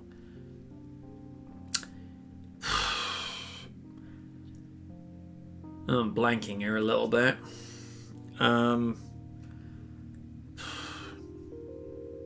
No, mine's gone to blank on that. But point stands, you have songs that will be more complementary to the character rather than something that's completely out of left field. I mean, if I may interject, one does come to mind. I remember seeing a long time ago on YouTube. Mm-hmm. Oh, It was Coolio's Gangsta's Paradise to Ryoko from Tenchi Muyo, which makes sense because Yes. Ryoko's a space pirate. right. Yep, And also Everdream by Nightwish for Jinro the Wolf Brigade. Tenchi Muyo, that's an anime that would be intriguing if they ever decided to do a live adaptation of it. Just as long as they give my girl Washu the justice she deserves. You mess up Washu, I will be very, very angry. And you will have an orange cat in your office to express that anger. Now, if they do, I think they automatically will do Ayeko right because I always found her annoying. To be fair, it's just the way... They also need to do Sasami right because she is an adorable good bean. Yeah. Sasami is basically the embodiment of everything innocent and wholesome. Yeah. So therefore that should be portrayed as such. To be fair to Ayeka, I don't think she's irritating on purpose. It's because she's raised as royalty. It's kind of a package deal. Whereas Ryoko, there are times where I sort of think, oh you, and there's other times, girl, behave. She is so shameless. She's abrasive as hell and never apologize about it. She has no fucks to give. No. I found this out. Now, what people need She is a good mama to Ryoki. Now, to be fair, there's two versions of the original series. There's the one that Cartoon Network and Toonami put out, and there's the one that the DVD release put out, particularly with the hot spring scene, Yeah, I've seen it. Yeah, the Toonami version, they made Ryoko cover up a little, whereas in the DVD version, as Wynn said, she is absolutely shameless, and the only thing she's wearing is a smile. Yep. And when she smiles, you think, run, just run. Yeah, though to Toonami's credit, aside from that, they kept everything else intact. The covering up and the taking out of swear words and alcohol was a reasonable compromise. Yeah. Then again, it was also dubbed by Pioneer / Genion. well, to be fair, they could have just put it on at a later time in the evening if they didn't want to have, certain other elements taken out. I mean, The primetime hours weren't a thing yet. no, it's true. Nope. Yeah, because for a time on Toonami, they only had Gundam Wing on in the evening and wouldn't put it back on until in the afternoon, till much later in its run. Yeah, and luckily, if they want to do the stuff uncensored, Toonami Midnight Run was always a thing. Hell, for me, if it wasn't for Midnight Run, I wouldn't be into bands like Gorillaz or Daft Punk.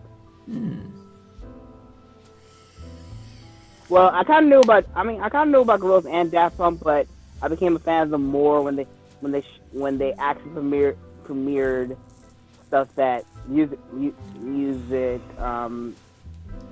channels didn't do. So that was awesome. And then they added the video game reviews, which made me go, yes. Mm-hmm. And the fan art section. Oh It's my always god! It's always nice to get shout outs to my fellow artists. Yeah, the crazy part about it, aside from that, like half of the artists were all girls. Yeah, but a big demographic in the anime industry in the US are primarily chicas. Dudes, obviously, too, but a lot of the fan art will normally come from a lot of the female demographic. But now it's a ratio as animes become more popular. I thought of submitting something to them back in the day, but I had little to no confidence in my art, and I'm a little better, but I'm still kind of on that edge. But if I said anything, I would probably be scolded on air. When I'm just gonna go on record saying, you already have you have two things over me. One, you can voice act with the best of them, and two, you can actually draw. I can't. Because if I do try to draw, trust me, it looks worse than hideous. The only way I could draw decent is if I trace, and even I know that's cheating. So, you have, two things over me, so, and I've seen your artwork, girl, you're decent. Very good. You only can improve if we... That's it. And Yeah. And just to give you an update, Win, I haven't heard anything back from Hayakane, so it looks like I am going to have to go to you for those art requests that I had in mind. Alright, I'll look up some TNG screenshots so I get the uniforms accurate. Thanks. Yeah. Because... Okay. Sure. Okay if I throw in a pic. I posted it in the chat from Deadline, which basically goes into that Jurassic World Dominion start filming in July at the UK-based Pinewood Studios. Yep. Let's have a gander with the panda. You'll be redirected in 4 seconds. Nope, that's 4 seconds too long for me. Universal's Jurassic World Dominion, also known as Jurassic World 3, also known as Jurassic Park 6, to be first major studio back underway in UK, detailed safety protocols revealed. Universal's Jurassic World 3 is set to be the first major studio set to restart filming proper in the UK, we can reveal. Cameras are due to roll the second week of July 6 at Pinewood Studios, Universal has confirmed. The filmmakers and top brass have pulled out all the stops to get the production back underway after it was halted by the pandemic in mid-March, 4 weeks into a 20-week shoot. In recent days, production staff have been implementing rigorous safety protocols on site, and a 2-week pre-production period will begin next week. The plan is for us to be shooting early to mid-July. A Universal production executive confirmed. Universal has been working with the UK's British Film Commission and US unions to ensure the production meets required safety standards, but is also going beyond those measures. Related story now. The studio is understood to be spending around $5 million on its protocols, which we will see the production carry out thousands of tests during the remainder of filming. All cast and crew will be tested before returning to set, and then again multiple times during filming. The safety measures will include the commission of a private medical facility called Your Doctor to manage the entire production's medical needs, COVID training for all cast and crew on site, so they gotta learn COVID training as well as their own lines. I have enough trouble memorizing my lines when I go to do the chroma key stuff. I feel for these poor guys. Nurses in isolation booths, 150 hand sanitizer stations, nightly antiviral fogs is more than 1,800 safety signs put up around Pinewood and green zones for shooting cast and crew. Masks will be obligatory other than for actors while performing. Scroll down for more details on the studio's protocols. Anyone with symptoms will be isolated immediately before being sent home. Duh! We want to make sure that we are going above and beyond the national protocols to create a safe environment. Cost isn't our main concern now, it's safety. We will take direction from our medical team, but we're confident that with the staggered scheduling and zones of talent and crew, along with a system of contact tracing, we can move forward with limited delay in production. The ambitious program has been vetted and approved by Universal Chairman Donna Langley. Shouldn't that be Chairwoman? Because to say Chairman would imply that it's a man in charge of the chair? Or chairperson. Yeah. And Universal senior leadership team. Langley has been a vocal advocate for getting the industry back into production and spearheaded the working group for LA County's Economic Resiliency Task Force on behalf of the media and entertainment sector. Some of Dominion's cast, including Chris Pratt and Bryce Dallas Howard, returning to the US during the hiatus, will fly back to the UK shortly, where they will need to carry a 2-week quarantine. Per new government regulations. Actors travelling from the US will be tested prior to leaving the country too. Jurassic World 3 director Colin Trevorrow has been instrumental in planning and getting buy-in from cast and crew. Inevitably, the team has had questions about the return to work in a country that has been particularly hard hit by COVID, but we hear the spirit has been collaborative and positive. Unlike many productions, Universal's previous insurance policy will remain in place without exclusions, which is part of the reason the studio is able to return to production so swiftly. During the costly hiatus, Pinewood has been charging the US studio holding fees, which has been another spur to getting back underway. We understand that the movie's content is not expected to be significantly impacted by the on-set changes. There are not many large crowd scenes remaining. We hear and the uptick in effects is only expected to be marginal. Trevorrow, who wrote the script with Emily Carmichael, that's going to please you, from a story by Derek Connolly, is executive producing with Steven Spielberg, Frank Marshall and Pat Crowley are producing. Laura Dern, Jeff Goldblum and Sam Neill are reprising their roles from 1993's original Jurassic Park. Current release date is June 11, 2021. Previous installment Jurassic World 2, Fallen Kingdom, grossed $1.3 billion in 2018, good for 15th all-time box office. There's a heck of a thing here.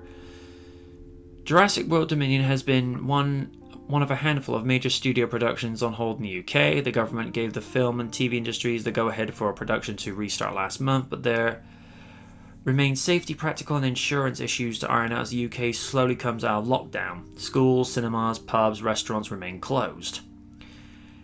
I think bars, in particular, should remain closed because, Steve, I think I can say this objectively. Most patrons of public houses will do as they are medically advised and keep to their distance, but there's always going to be those one or two people that have to ruin things for everybody, that will have one too many drinks, and then before we know it, we're back in lockdown again. Yep. And now, living in a town which is known for having students attend the university, they can be a bit thoughtless at times. Faultless is probably a polite way of phrasing it. Other UK-based blockbusters waiting for their green light include Warner Brothers' The Batman and Fantastic Beasts and Where to Find Them 3, Disney's The Little Mermaid. James Cameron arrived back in New Zealand earlier this month to get back underway on the Avatar sequels. Yeah, here's a thing, Cameron. We've been waiting more than 10 years just for the second movie. Like the never-ending story. Oh, good lord, could you imagine, like, Avatar combined with the never-ending story? Good lord. That poor lion, he'd be looking thinking, where's Atreyu? Or, you know, where's the kid from the first movie? I mean, jeez. Where's Bastion? Yeah, thank you. And Netflix is underway on multiple TV productions and one film in the Nordics. All the studios have been working best they can on non-contact elements of their movies during the hiatus, including VFX work, storyboarding, and planning for restarts. We hear that construction crews are gearing back up on a number of productions, so don't be surprised if this is the first of a string of announcements. Universal's protocol for Jurassic World 3 will include the commission of a private... Yeah, we've already been through that. All crew will be temperature tested every day and not allowed on site until complete, so... Yeah, it's kind of going through what we already know. Is just basically just like a long list of things. What's good to know, it's going to be back underway. My only concern is are these changes going to affect the performance of the actors? Because we don't know how much footage was actually shot before they actually go back. I mean, are the actors going to be slightly out of their element? How to best describe this? It's not the best example, but you could get the sort of context. It's like, let's say Raiden goes out with this girl that he also works with.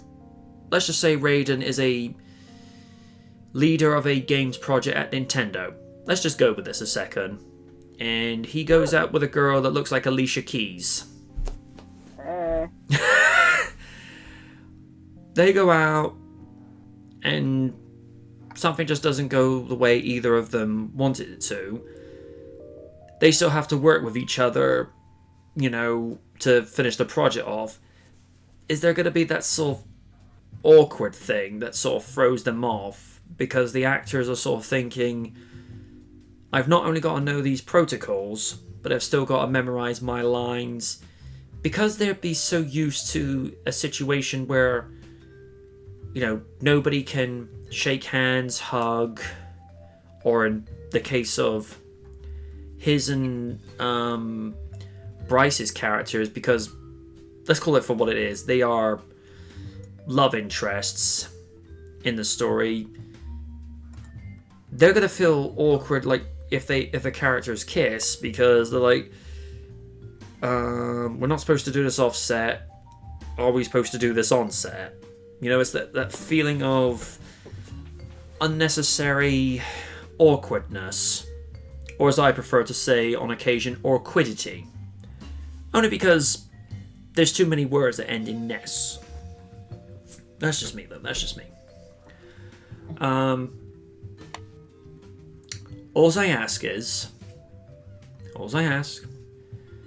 for this movie, please break the curse of the third movie in a trilogy. Look what it did to Iron Man 3. Look what it did to Spidey. And look what it did to Jurassic Park when it had its third movie.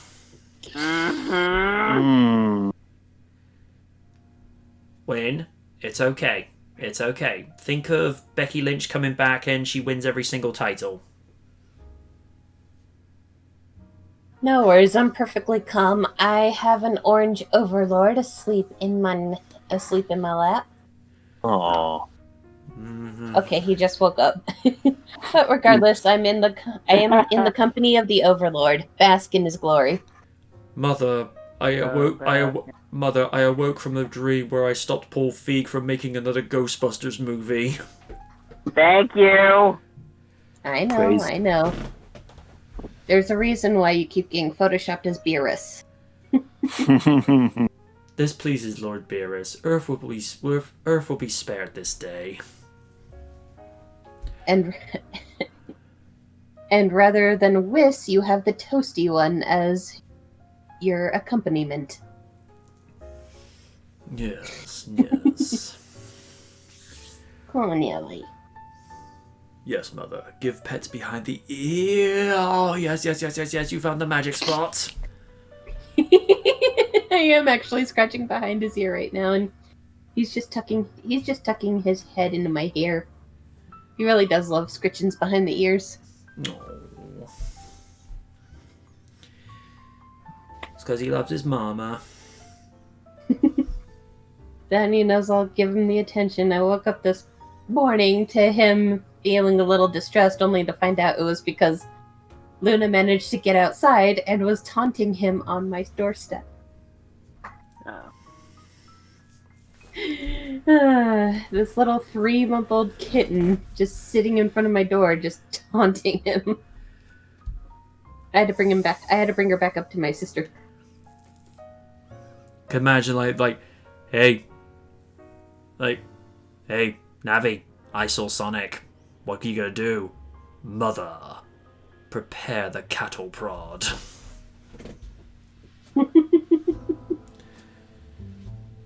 And get that Raiden to direct the next Blade movie. I feel like he's deserving of an opportunity. Yeah. Funny thing, I did read up back in the day, in the second Blade movie, Danny John Jules, who played the cat in Red Dwarf, he's supposed to have had a cameo in that movie. Really? Oh, Apparently. nice. I look for wherever he's supposed to be, and I don't see him. Unless it's just one of those things where he's like an extra. Yeah, something. probably. I think he may have been offered to do the USA Red Dwarf pilot, but I think a lot of them turned that down. And considering how that turned out, Ugh. He dodged a bullet. I mean, don't get me wrong. Robert Llewellyn, nailed his role as Crichton, and let's be fair, Steve, he's the only one that could ever do that role justice. I mean, no disrespect to the guy who originally played him, but Robert was just a much better fit. mm-hmm. And as for the guy who they got as Rimmer in that pilot, oh. I think the only joke I laughed at as an exchange between Craig Bierko's Lister and their Rimmer, it goes, "Hey Rimmer, what's death like? It's like an Amish bachelor party." I thought, okay, you got a smile out of me with that, okay. That's not too bad. But I think the only times where America adapts a British property and did it well was Being Human. Oh yeah, that was a good show. I will say though, I felt bad for Nora. Me too. That first transformation scene, ooh. You know, that the look on her face where she thinks, okay, I'm safe, and then pain in the stomach, and you're like, nope, you're not safe. And I have to say, even though, to be fair, the CG for that TV series was decent, but there are times you look at it and think that looks a tiny bit less than polished. But those transformation scenes, ooh, brutal. Yeah, I loved the nice mix of kind of the campy nature of it and the more serious moments. It's not every day you would think of a concept of a vampire and a werewolf as roommates and your landlady being a ghost. Personally speaking, now, this is just me speaking, I preferred Sally to the UK's version. Nothing personal against the UK version, it's just, I thought Sally was, the actress in question just did a better performance. And it's weird to see Sam Huntington to go from playing Jimmy Olsen in Superman Returns to playing a werewolf, and a very reluctant one at that. But to be fair, he didn't do too badly with it. I mean, what was it? They did that series for 6-7 years? Because I think they had their season finale about, a year or two ago? Yeah, it had a good run. It's not the first time that they've done an adaptation of a UK series. Steve, I don't know if you remember, they actually tried doing a US adaptation of Men Behaving Badly with Rob Schneider. It didn't go well. I don't think I were ever watching it, but I think I've heard of it. There are some things that if you make an adaptation from one country to another, it can go over reasonably well. I think with the Sci-Fi Channel, they looked at what they were doing with Being Human in the UK, and they stayed faithful to the basic DNA of the show, which is how you're supposed to do things. But when they did the Red Dwarf pilot,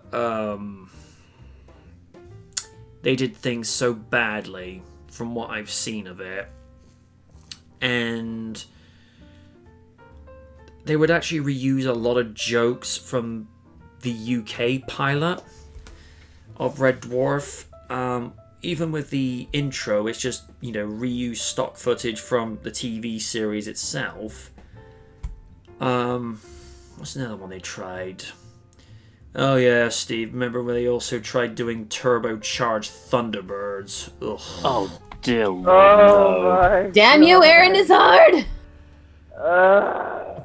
That was painful. And Oh my again, God. I re-quote random. What the fuck is Tim Curry doing in my Thunderbird? Never had I ever cringed I mean, hard. if you're going to do an adaptation, at least, first and foremost, respect the source material. I mean, I've often argued the UK could make a UK adaptation of Knight Rider. It can be done. The only thing is, what car would you have as Kit? Who would be the voice? And who would you get as Michael and Devon, respectively? Because I think the idea of, an autonomous, artificially intelligent muscle car. I mean, they sell muscle cars here in the UK now.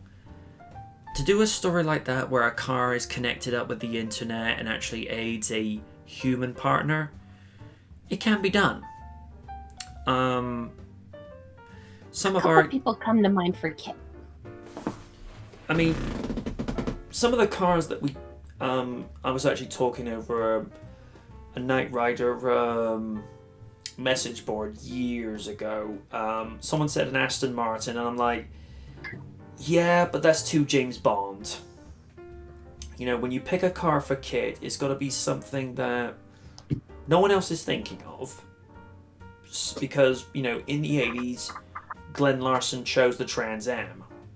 Because it had the right lines, it looked very sophisticated, and it looked very futuristic for its time. I think if they were going to pick a car for today,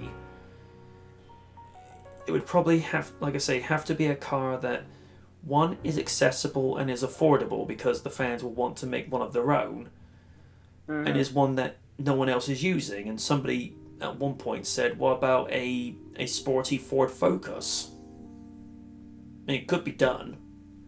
I mean, I would say a Mustang, but that's already been used. I don't know what it is about the current Mustang, but that doesn't scream Knight Rider to me. Maybe that's just me, though. What about a Dodge Charger?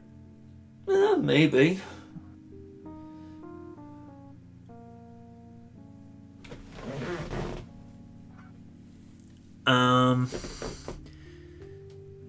Dan Williams is saying Tim Curry as the evil Velociraptor. Okay. Though, I was gonna say, if there was a British equivalency to Kit, I could picture a couple people hearing how ham they could go with their voice acting at times. Mm-hmm. You could go with old Benedict Cumberbatch, because we've seen how ham he could go as Smaug and other variations of things he's voiced. Or for my fellow Whovians, you could always go with Chris Eccleston. He's got the right amount of snark. Yeah, I could see that. But as Michael Knight, go the route of Hasselhoff. Go for somebody unknown. Yeah. You know, it's probably like in a similar way to when they chose Christopher Reeve as Superman, because they already had big star names, already for the Superman movie with Marlon Brando and Gene Hackman. You know, because at one point they had Robert Redford shortlisted as Superman. I'm like, don't get me wrong, Robert Redford was in great shape as a young man, but I couldn't see him being Supes, and even Schwarzenegger and Stallone were shortlisted to play Superman. Don't get me wrong, both of them were built like brick shithouses back in the day. But, you know, just imagine this. You know, imagine the helicopter scene with Lois Lane goes, "Easy, miss, I've got you. Hey, yo, easy, miss, I've got you." You look and think, oh, good Lord, no. Come with me. Come with me if you want to live, Miss Lane. Oh, dear Lord. Although, who would you get to voice Car in a UK-based Knight Riders show? Ben Kingsley? Ben Kingsley? I could see it. Yeah. And, Kingsley, don't do a hood. Act like you mean it.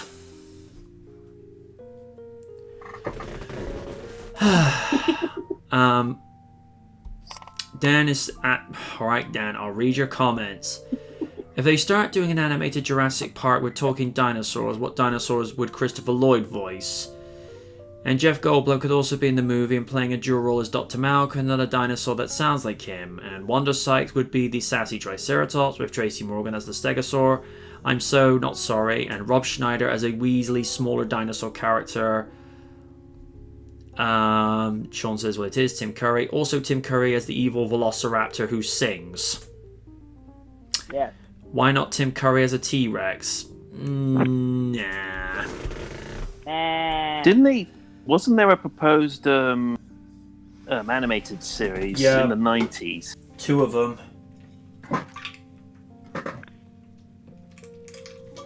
So I think there was one which had a toy line which was like Chaos Effect. Yeah. Yeah, they've kind of brought that into Jurassic World Evolution. One of the DLCs is the agenda of Dr. Wu, where he's done things like a combination of a Stegoceratops and a Spinoraptor. Yeah.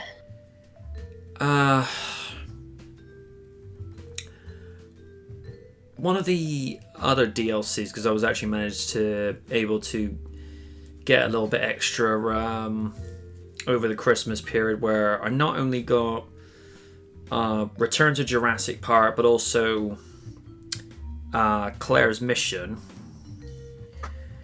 We were doing real fine with the rescue of the dinosaurs off of Isla Sorna, and then one line of dialogue that absolutely infuriated random. Bryce Dallas Howard says, we need to select the right amount of dinosaurs to be rescued for the sake of diversity. And I'm like, lady, don't do that. And Raiden has said time and time before, particularly at Hollywood, stop forcing diversity on me. Yeah. He hates it. And here's the thing, folks. I want you to take this into context. These are Raiden's words. He's not been put up to anything. Mm-hmm. These are his own thoughts, because Raiden's his own man. You know, he says how he feels, and too damn bad if you don't like it. And same thing with Win. I don't tell Win to say, anything, because she comes up with her snark on her own. Yep. And it's why we love her.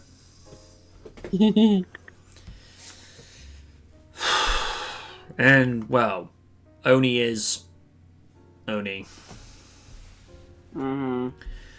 Although he did surprise me that he was over there with Lids. It's just like...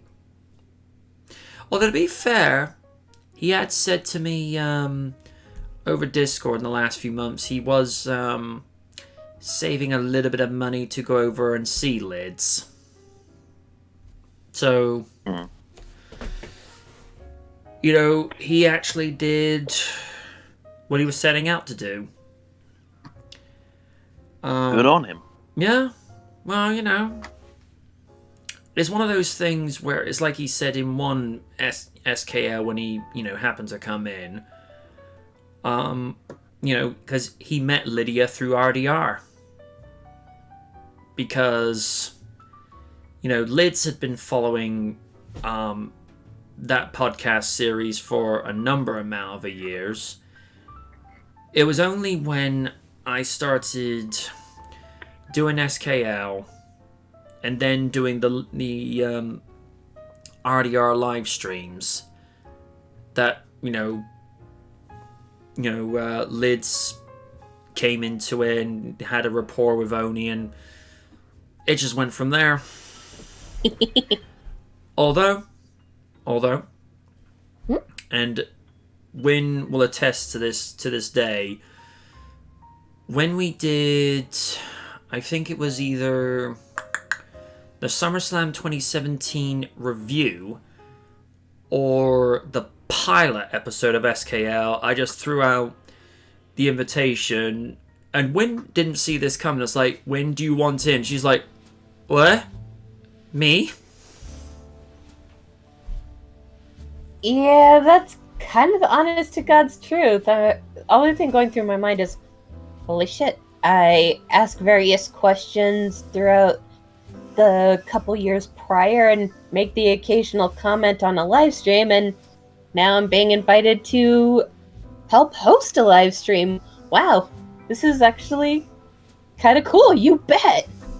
And technical difficulties aside on my first impression, because I've never live streamed before, so I didn't realize that I had to go and adjust my microphone settings in Google Hangouts. But aside from that little trip up, it went surprisingly well throughout the years. Well, And that's another thing I'm grateful about with Discord. I don't have to keep going back to just my mic. no. Maybe It is true. Especially when I remember like when I was like first doing like live streams or like doing live streams or hangouts. I had to take my friggin' laptop with me, and it was annoying. So now just being on my phone is much more convenient. I still do things from my desktop purely for convenience, and I just find it's easier to type with my keyboard than my laptop. I mean, not to get into too much of a personal thing, but I have my laptop purely as an auxiliary means of going on the internet, or like when I did when I went to Los Angeles. It's just there as a means of me being able to stay on the internet whilst I'm traveling and what have you. But it'll probably get to a point in the future where even that thing needs to be replaced. Pardon me. Because that laptop's coming up for... Actually, it turned 8 last month. Wow. To be fair, I've looked after it reasonably well. I always make a point of making sure there's a decent antivirus on there. I mean, I'm very choosy with which antivirus I use on there. I don't use Norton anymore because, although from what I hear Norton has gotten better, it's not the go-to that it once was. Although some that I've spoken to would argue it never was the go-to, but that's their words, not mine. Yeah, I use either Avast or WebRoot Secure Anywhere.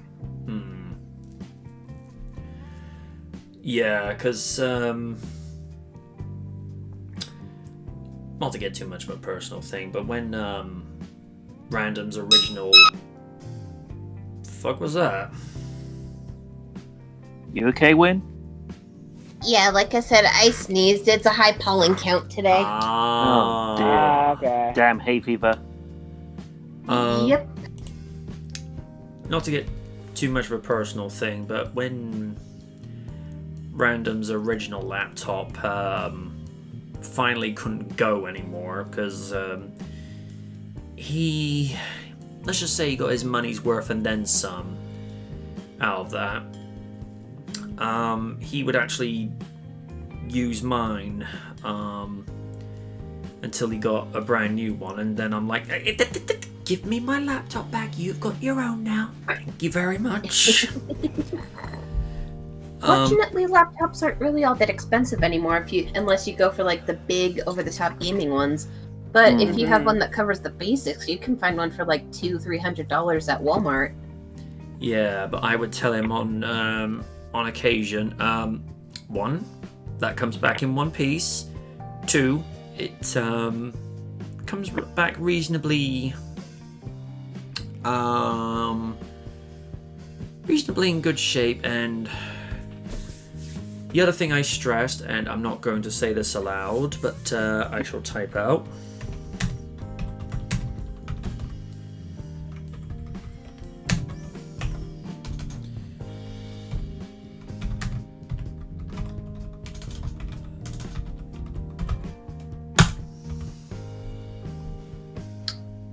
Valid. Okay. Anywho, I shall return. I need the facilities. No, it's fine. Sure. No, it's like anything. what he does with his current machine, not my business, but my machine, I, allowed him to borrow it in pristine condition. I wanted it returned in pristine condition because at the end of the day, it's my machine.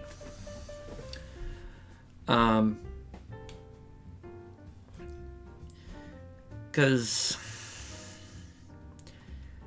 you always get, even with like a decent antivirus, you'll always get that one little small crack in the system that's not accounted for, and that's all it takes for a virus to get in. That's why I stress, with that particular aspect, not up for negotiation. You don't go there. It's in a similar vein. I've said this to a couple of people.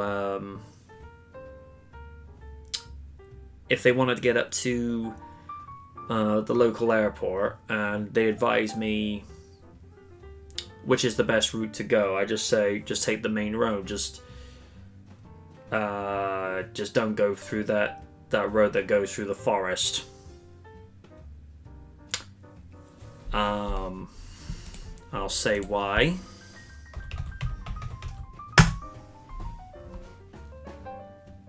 Oh. Yeah, I say to them, don't go through there. Just don't. There's that, and similar. Now, granted, this one may be a slight slight overreaction, but how familiar are you guys with the YouTube channel Darkness Prevails? First time I've heard of it. Neither have I. Right. Now, for context, all this guy does,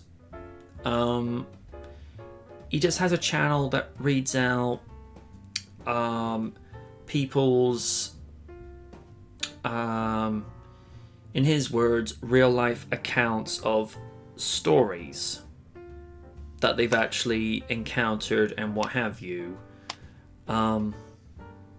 Some are of hauntings, some are apparently of even real werewolf attacks. Now again, I stress that these stories are submitted by people that follow his website and his channel. I'm not here to say that they're real or that they're not real. I'm merely saying that, they're the ones who are submitting them. All he does is he reads them out with this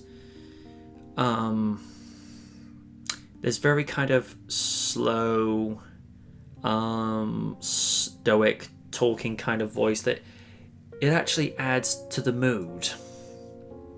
And some of the stories are actually quite interesting, and they sound too detailed to be pure fabrications, if you get what I mean. Because if you have people adding in details that seem quite random, it's because most real life recantings do tend to be random, because real life events, they don't have structure, or they don't have things that are planned out. They happen because they happen. And some of the stories in there,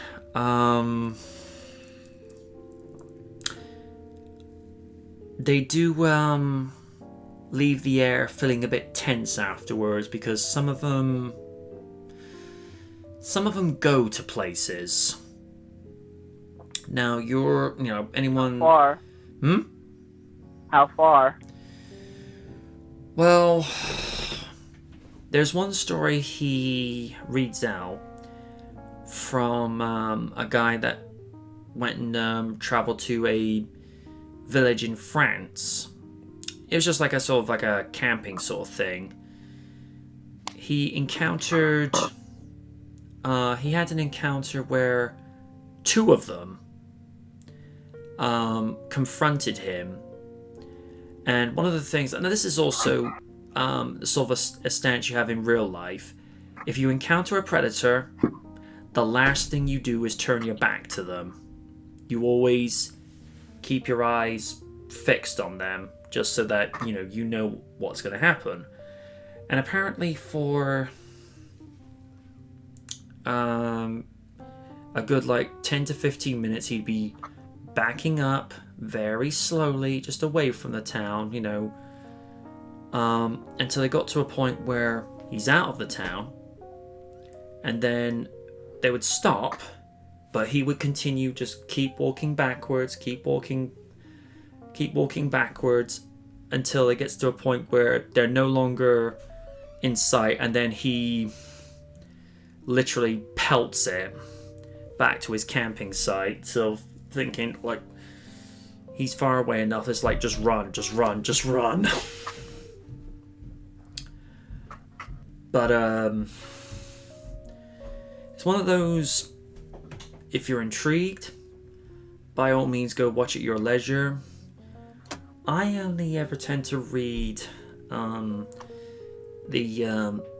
to listen to the werewolf recountings I've yet to hear the vampire ones that they've got, but he goes into he's got other stories that people have submitted in from either hauntings, Wendigo stories.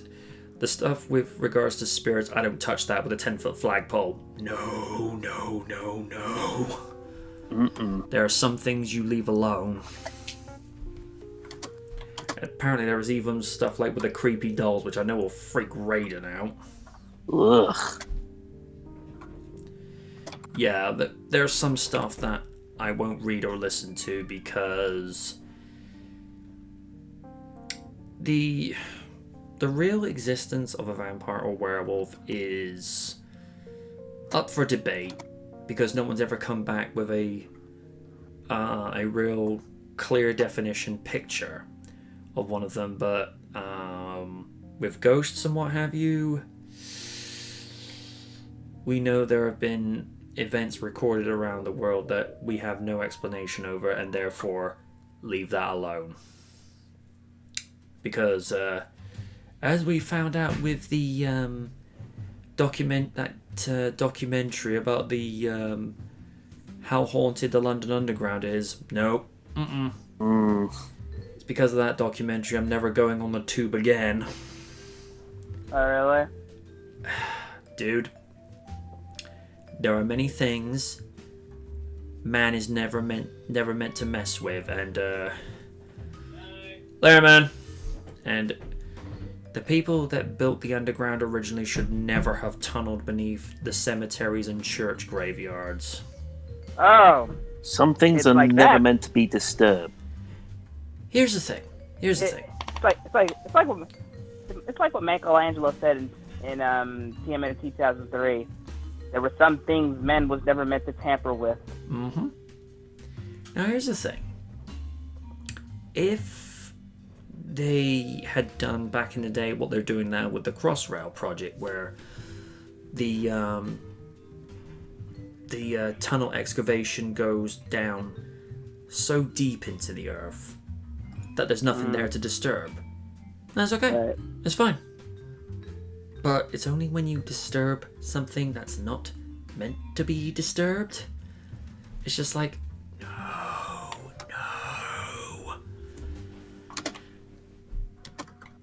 I mean,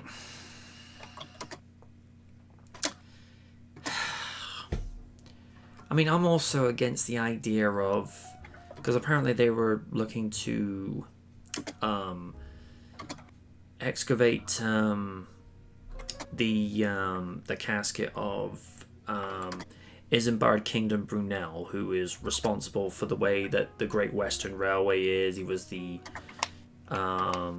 builder of, I think he was the builder of the SS Great Britain, and he was also the one that built the Clifton Suspension Bridge and also Temple Meads Railway Station in Bristol. And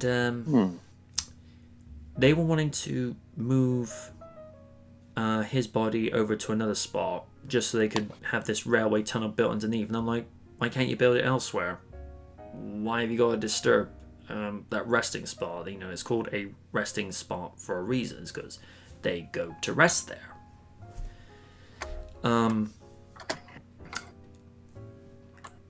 It's one of my very few.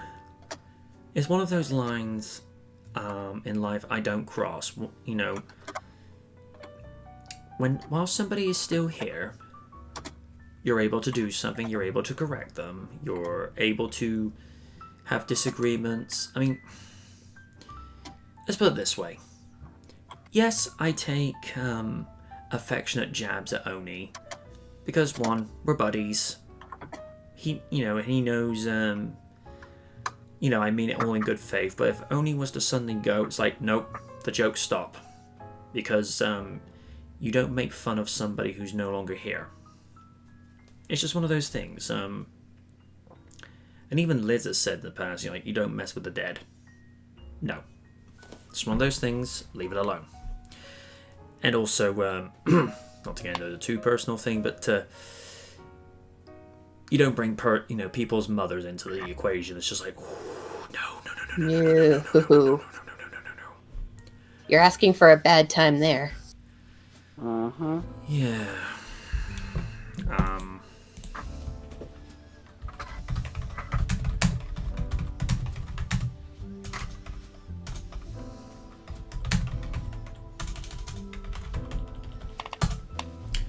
Not saying aloud, but you know. Yep, I remember that story. Mm-hmm. Let's see.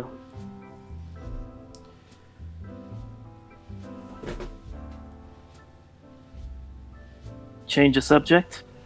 Yeah. Yeah. I don't know if this is copyrighted or not, but if we're off the air before we part ways, I did find a really awesome electro swing song, because I've been getting heavily into the electro swing music genre lately. Nice. It's so good. And it's fitting given that this is kind of the Neo Roaring 20s. Because, yeah, some bad stuff's happening, but some good stuff happened in the Roaring 20s, too. In this case, music. Yeah, I was looking up at one stage. What was it? Postmodern Jukebox were actually having like a recreation of music from a World's Fair in 1915. I'm like, sound wasn't recorded as far back as then. At least I don't know if it was. The 20s were, but it was mostly on phonographs. But as technology advances now, we can get some good quality sounding music, even if it's to the older genres.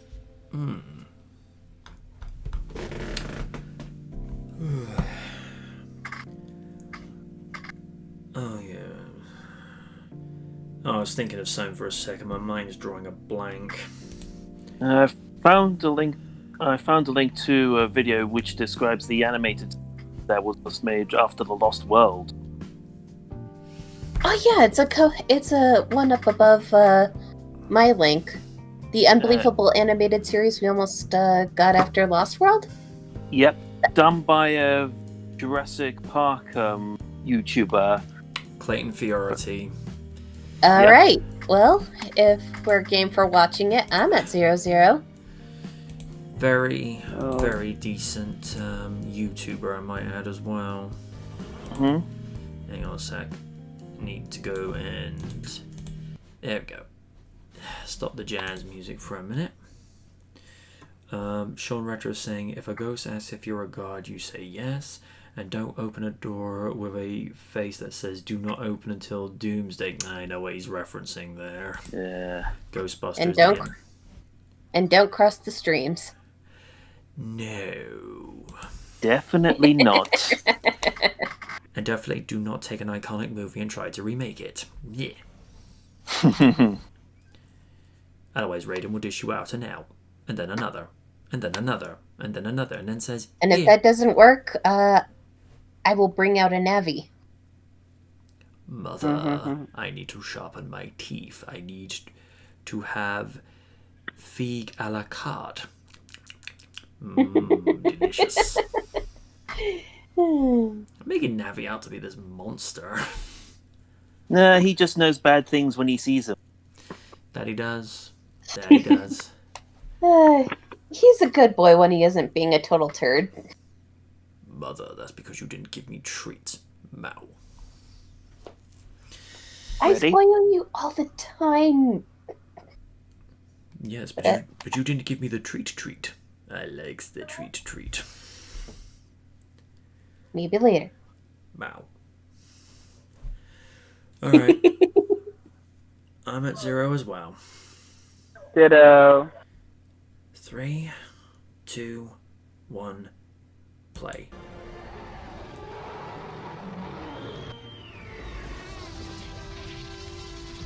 Ooh, not too shabby. Yep. Hey guys, hope you're all doing well. Now for today's video, we've got some seriously insane stuff to go over. So recently a Jurassic Outpost article came out on a very secretive animated series that was supposed to coincide with the release of The Lost World. And wow, talk about some wild ideas that they had for this thing. Before we go any further, we need to go over the facts. Back during the development for The Lost World Jurassic Park, Steven Spielberg actually commissioned the creation of a new animated series himself, which was going to be created by DreamWorks. Now, in the article from Jurassic Outpost, they go over some of the exclusive artwork that artist Philip J. Felix actually created for the project. He was also a part of the story crafting process that would have gone into the animated series had it ever gotten off of the ground. And to say that this show would have taken Jurassic into a wildly different direction than what we saw in the Lost World film is an absolute understatement. Concept art for the series features a lot of stuff that you would associate with the second JP movie. Wild velociraptors hunting in packs, dilapidated looking buildings, similar to the worker village that we saw for like 6 minutes in the movie, and a T-Rex chasing some guy down somewhere on the island. Sounds like some pretty standard Lost World stuff, right? Well, that's not the only thing the show would have to offer. This animated series would have introduced some absolutely insane creations in its story that were way beyond any hybrid dinosaur that has ever popped up in the franchise since.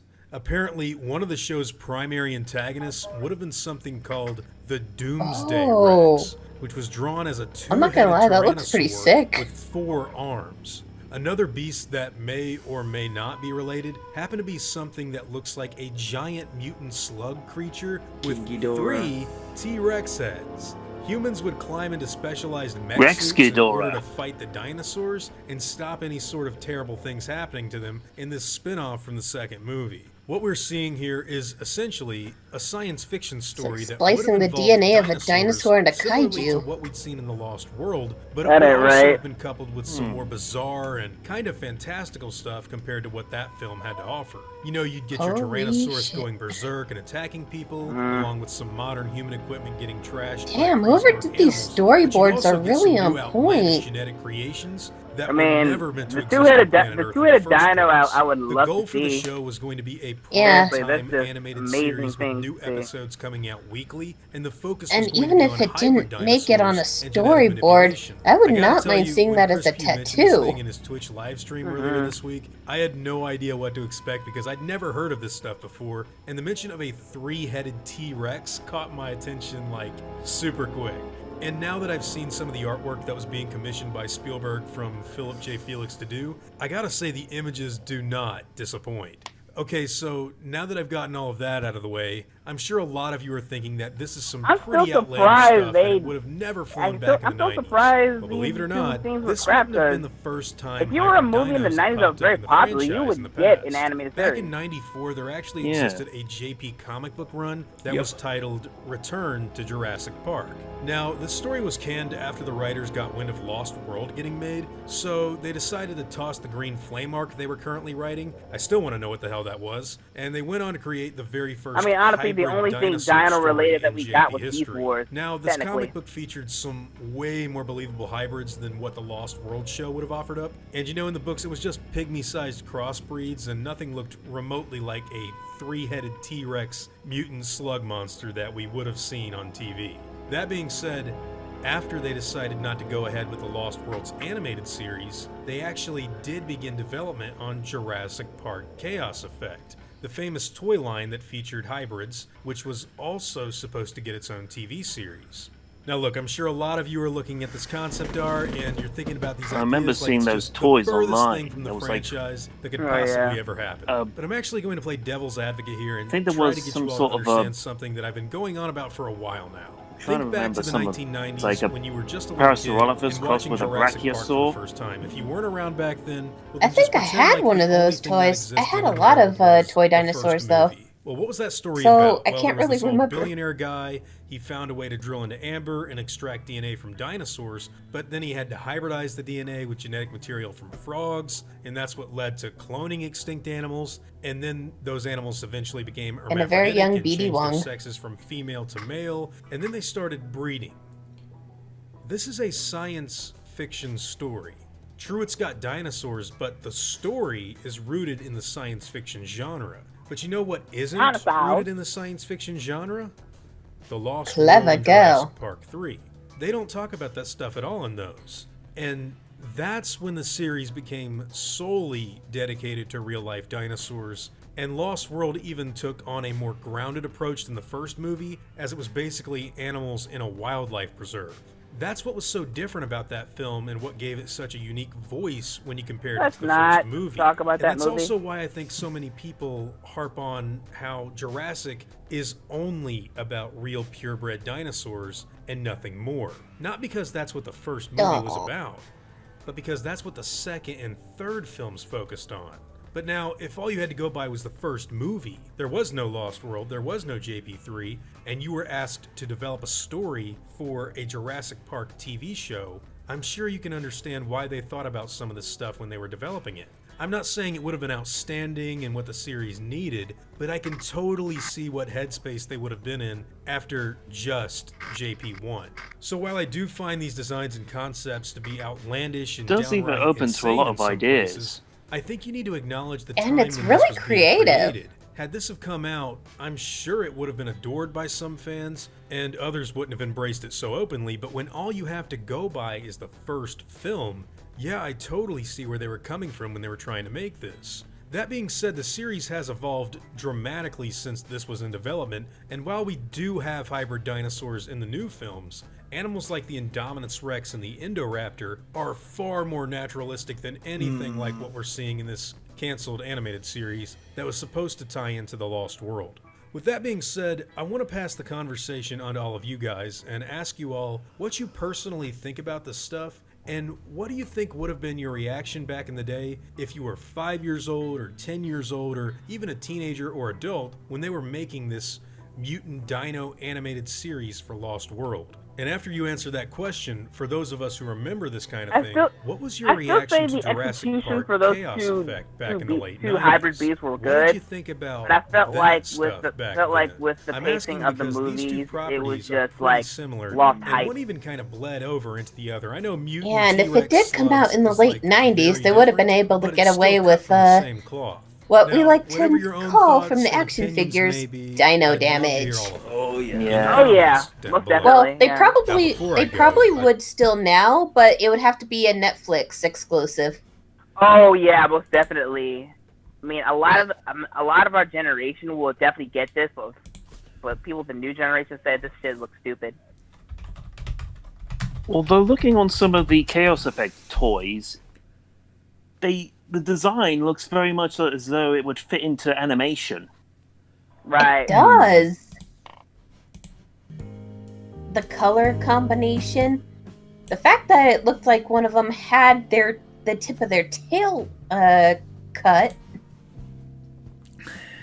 and just the bombastic design. Honestly, the colors just reminds me of something out of Beast Wars toy line. Yeah. Ah, it does. Seriously, Would have come out at the same time too. when I was watching the commercials that the Toyland that Jurassic Park has, the thing that crossed my mind was Fusors from Beast Wars. Thing I would like to get merch-wise, aside from getting Jurassic Park on 4K, which I hope for the 30th anniversary they do put that out again, because I missed out on the Steelbook to get that. It's me for not reacting when I should have at the time, but you know what? You know, mistakes are... I'd say there's never such a thing as a mistake. You only have like a learning curve. You know, if you make a mistake, you've learned something from it. And yeah, when the 30th comes around and they do something special for that, it's like, I'm gonna be over that like a hot knife to butter. The thing I would like to get, a model done in a similar detail to a replica model that I've got of the Tumbler from Batman Begins. I'd love to see a 1/18 scale,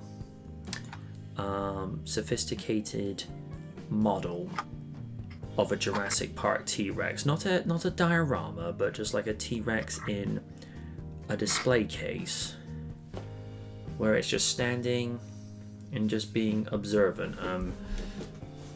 Just for context, if I can find the item in question, just so you can get an idea.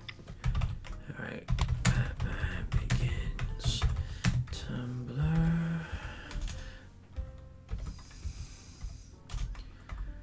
Oh, help if I could learn to type better. Okay, let's see. Where's the one I got?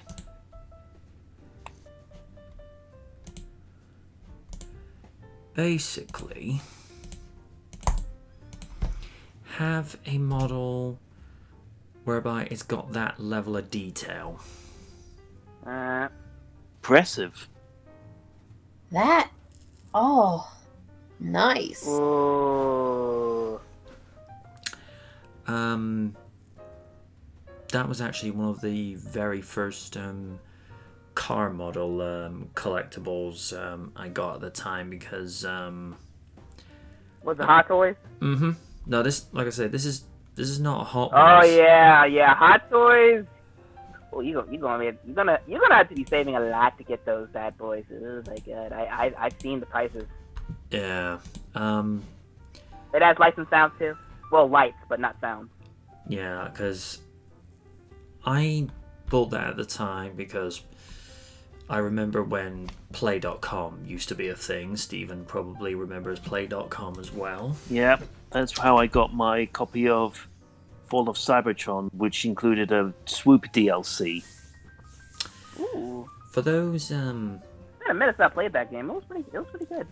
For those not know, Play.com was basically an equivalent of Amazon at the time, whereby you could get DVDs, games, any type of other memorabilia, collectible, for much kinder prices to the wallet. Because Play.com was based in the Channel Islands, they were exempt from paying VAT, which made them all the more appealing. But then UK government intervened at one stage and said, no, we don't want you intervening anymore because you're killing the market. Well, it's like, maybe if your market was actually a little bit more appealing and a little bit more enticing to work with, maybe we would be inclined to invest in you a little bit more. But, you know, they wanted to have their cake and eat it, so they made it so that it made it very difficult for Play.com. So they closed their doors to the offices, in their UK offices. But at the time, they got bought out by Rakuten conglomerate, which is like a Japanese... when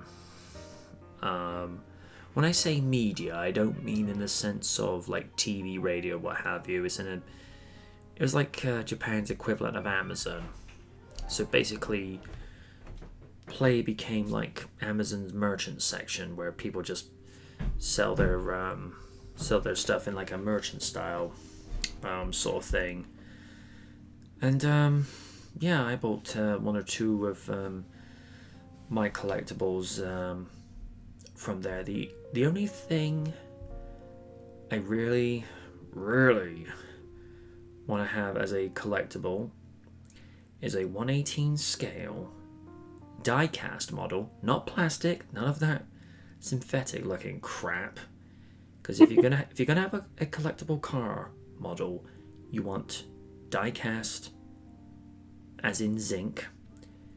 Because what they do with the plastic models, I mean, the 1/15 scale of the DeLorean from Back to the Future is a prime example. It's all plastic, but what they do is they put more coatings of paint on it to give it an extra shine, whereas somewhat experienced model collectors look and go, come on, I see through that shit, you know, like from a mile away.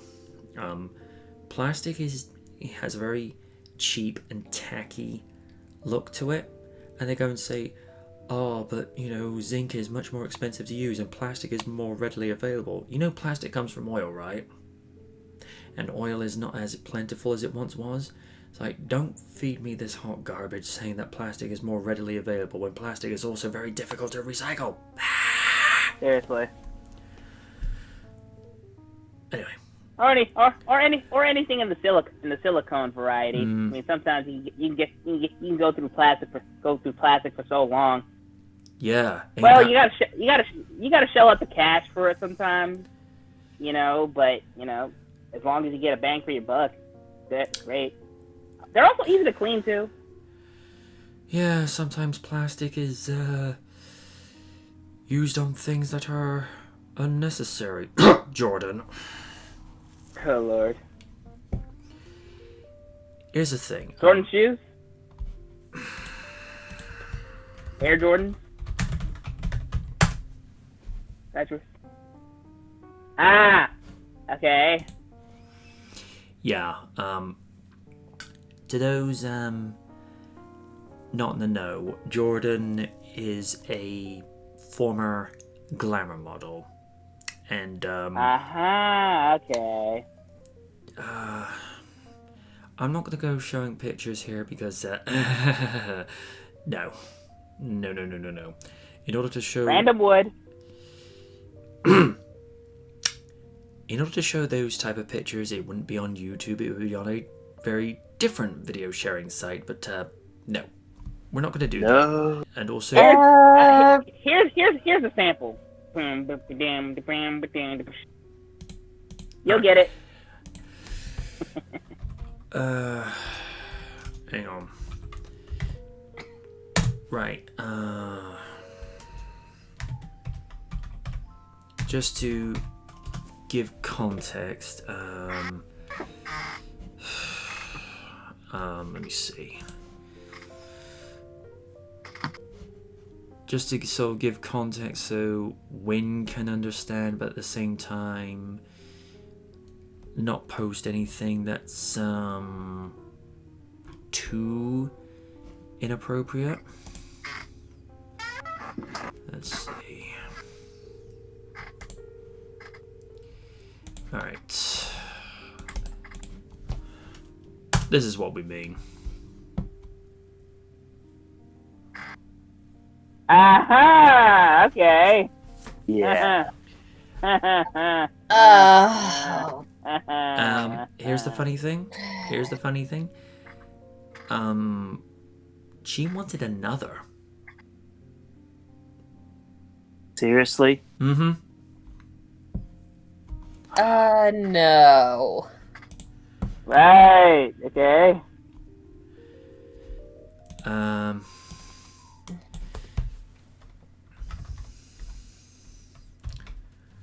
Let me see. Because there are, how do I phrase this politely? There were some shots before she had that kind of work done, and you kind of look and think, girl, there was nothing wrong with you. It was like, why'd you have to change it? Again, I'm posting the most safe for work picture that I can get. First of all, I'll ask this question of Steve and Raiden. Is there anything wrong with the way she looked there? No. Oh, done. Not really. Not that I could see. Nah, not really. No. Natural. I know this is not really your field, Win, but would you have said there was anything wrong with her there? In the first or the second picture? Second picture. In terms of anatomy, no, but at the same time, with my eye, it does seem like her ribcage is poking out a bit. But it could just be her posture. True, but as we say, with the first one, sure, Red. The first one, unnecessary. Second, like I say, second picture, and like I say, guys, I'm not posting this onto YouTube to show, because no, even with it being as discreet as it is, YouTube would get funny about it.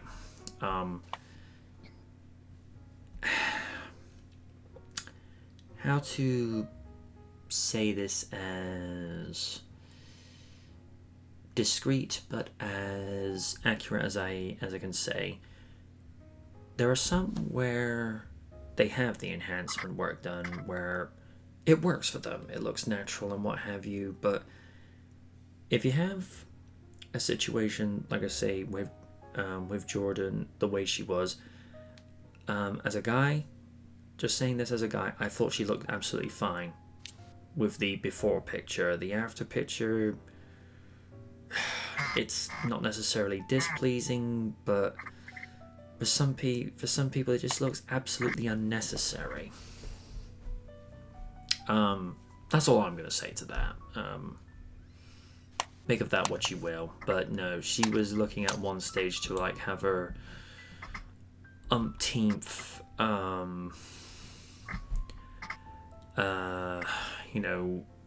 surgery work. Yeah, and it didn't just stop there. What you see in a moment, picture of her looking facially more or less like the one in the top picture, and here is her on the right now.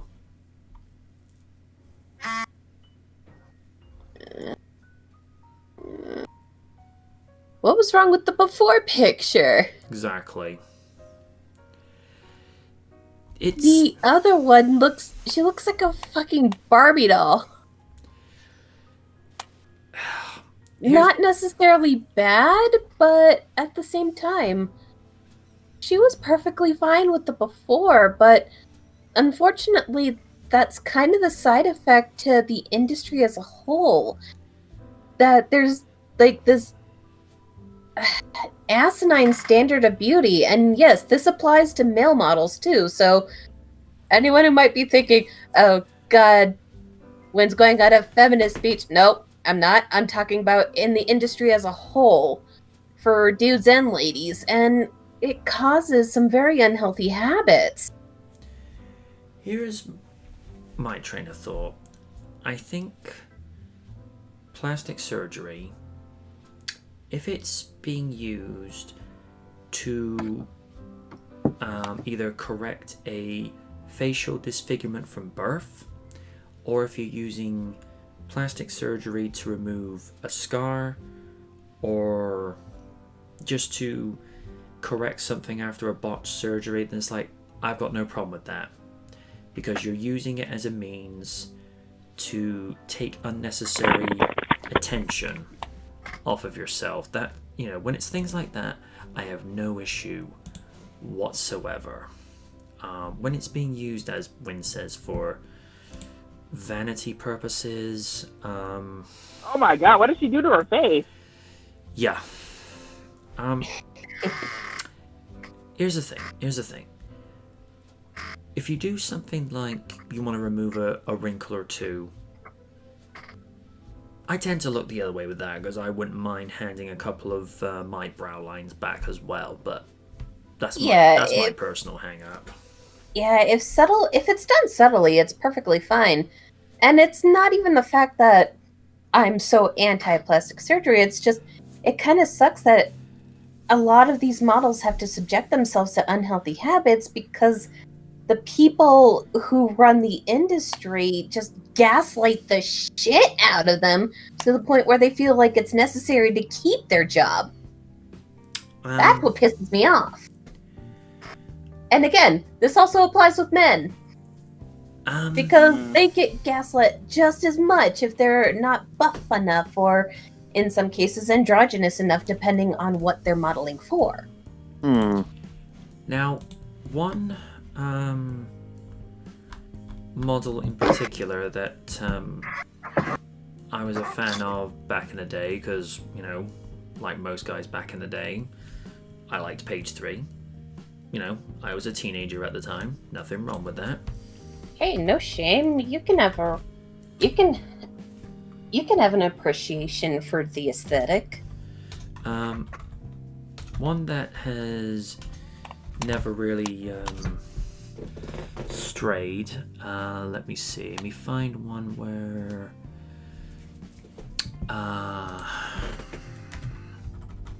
Let's find one from when she was quite young. Let me see.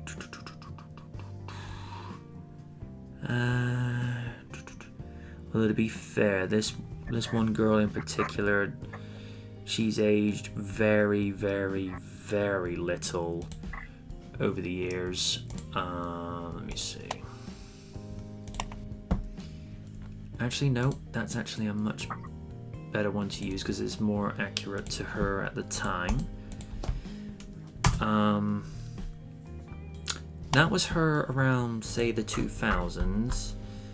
Right. And here's how she is now. Oh, right. He's being funny with me. Okay.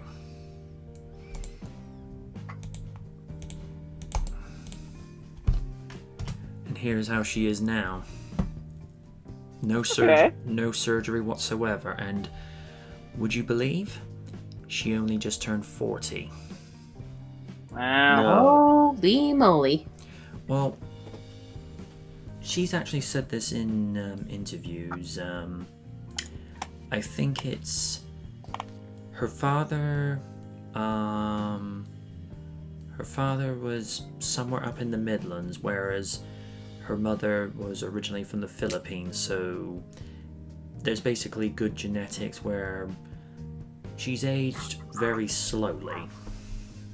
But like I say, she's had absolutely no surgery done whatsoever, and just a little something for the Zen Master, if I can if I can find it a second.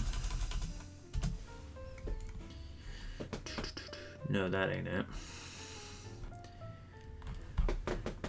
Oh, hang on. Like I say, I'll have to post this one to him privately because female company, we have to be respectful. Of course. Right.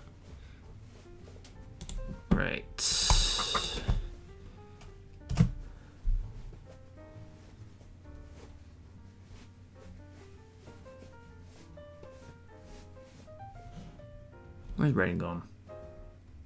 I'm still here. Yeah, I've posted it to you, privately because obviously, like I say, female company, we have to be respectful. Right. I'm just waiting for his reaction. Hello there. Sure, it's aesthetically. Yeah. And just for Steve as well.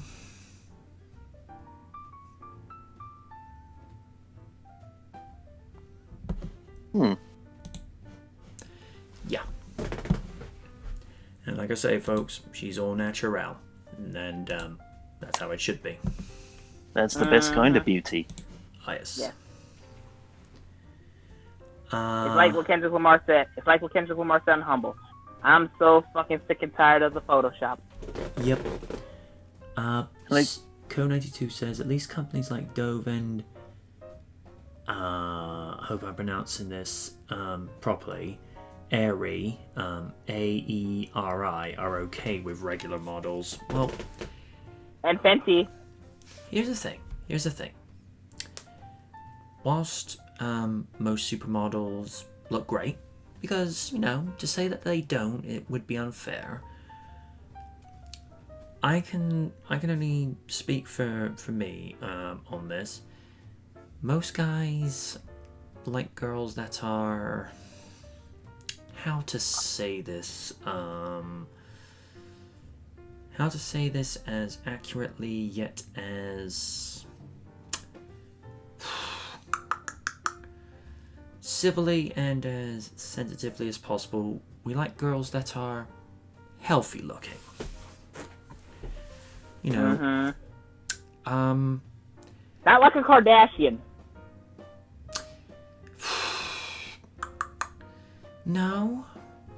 I think it's in the regard of a woman that's, in great shape, that's probably athletic, but at the same time, she likes a pizza and a burger occasionally. It's like, look after herself.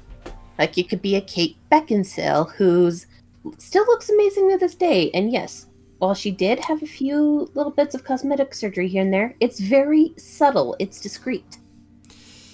And also, Kate, how you doing? And as a straight lady, I can ascertain and acknowledge she is definitely a beautiful woman. Yep, funny thing, it was actually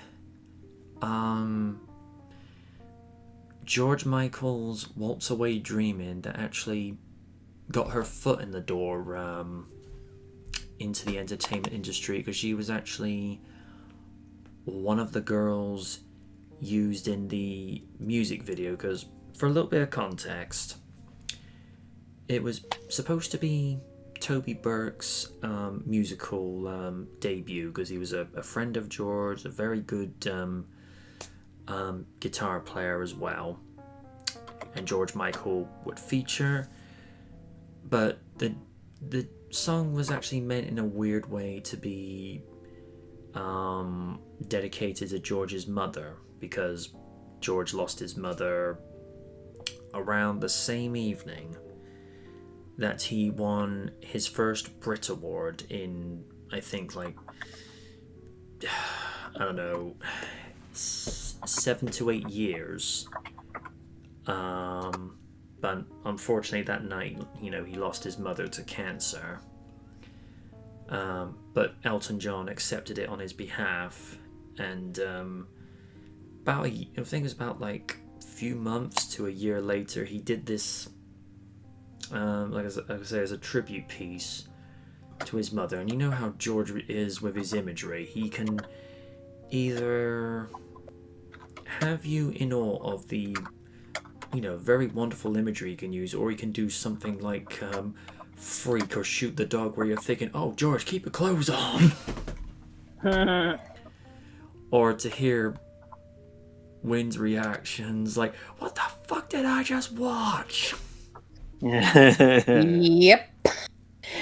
He's a talented musician, but his music videos are just kind of okay. Why?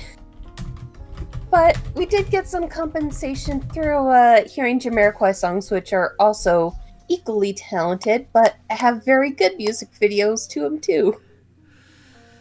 The thing is with George, you don't know how you're gonna feel about the music videos he's gonna do. I mean, when he does something like As or Amazing, they're actually quite, this is actually quite nice, this is actually quite pleasant. He does things like Fast Love, which great song, but the video to that to this day, I raise an eyebrow and think, George, love you and all, but why?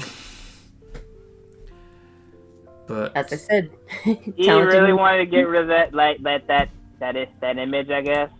I don't know, just from watching, just watching Double Chose in his little segment after watching the This Is America video. They show out different controversial videos that people didn't like, but like, it was just for people to express themselves at times. No matter how weird that shit was. As I said, talented musician, questionable music videos. I did not need to see what looked like a reenactment of a particular scene in The Matrix Reloaded. Oh, yeah. To put it as discreetly as I can. Party! Yeah, or just to say what it is without saying it in the gross context, the rave scene. Yes. Yeah. I'll have to, if I'm able to show you, off air, because I don't know why he didn't make more of his music videos accessible to see, in just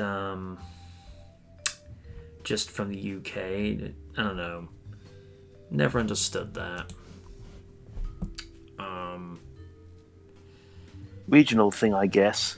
Yeah, I just don't understand that with some people. It's just like you could get, because he had a fan base all over the world. It never made any sense to me from the YouTube channel's perspective just to make it regional. I mean, it'd be like if I'd made just my Night Watch videos just watchable to an American audience. It's just like, well, hang on, Knight Rider has a following in the UK as well. That's not fair to the UK audience. Has there ever been a Knight Rider con or anything like that in the UK? What, a con? Or an event type thing for Knight Rider? There has been. I have attended a few. I don't attend anymore, and I'll tell you off air. Only because there was some stuff that happened back in the day, and I don't go talking about it anymore because, to put it simply, back in the day I screwed up on one thing. And I'll tell you off air because Fair enough. It gets fishy. Not fishy, it gets messy. I think unless somebody's got something more to add, I think we'll call it a day for this week because I think we're all kind of slowly running out of steam and what have you. Yeah, I got a video which we can watch off air. Yeah, and it was kind of a slow news day. Yeah. Very. Yeah. Mm-hmm. Well, anyway, folks, until next time, I have been the Knight saying good night from the night, and everyone stay safe out there. And wash your damn hands. Yes. And don't forget to buy Kaiju Noir's book. Buy his book. A good read. Honest. Buy my coffee mug. Your L's will sustain me. Yeah. Damn it, MJ. Until next time, folks. Okay. See ya. Keep away from your fireworks. Take care. Mm-hmm.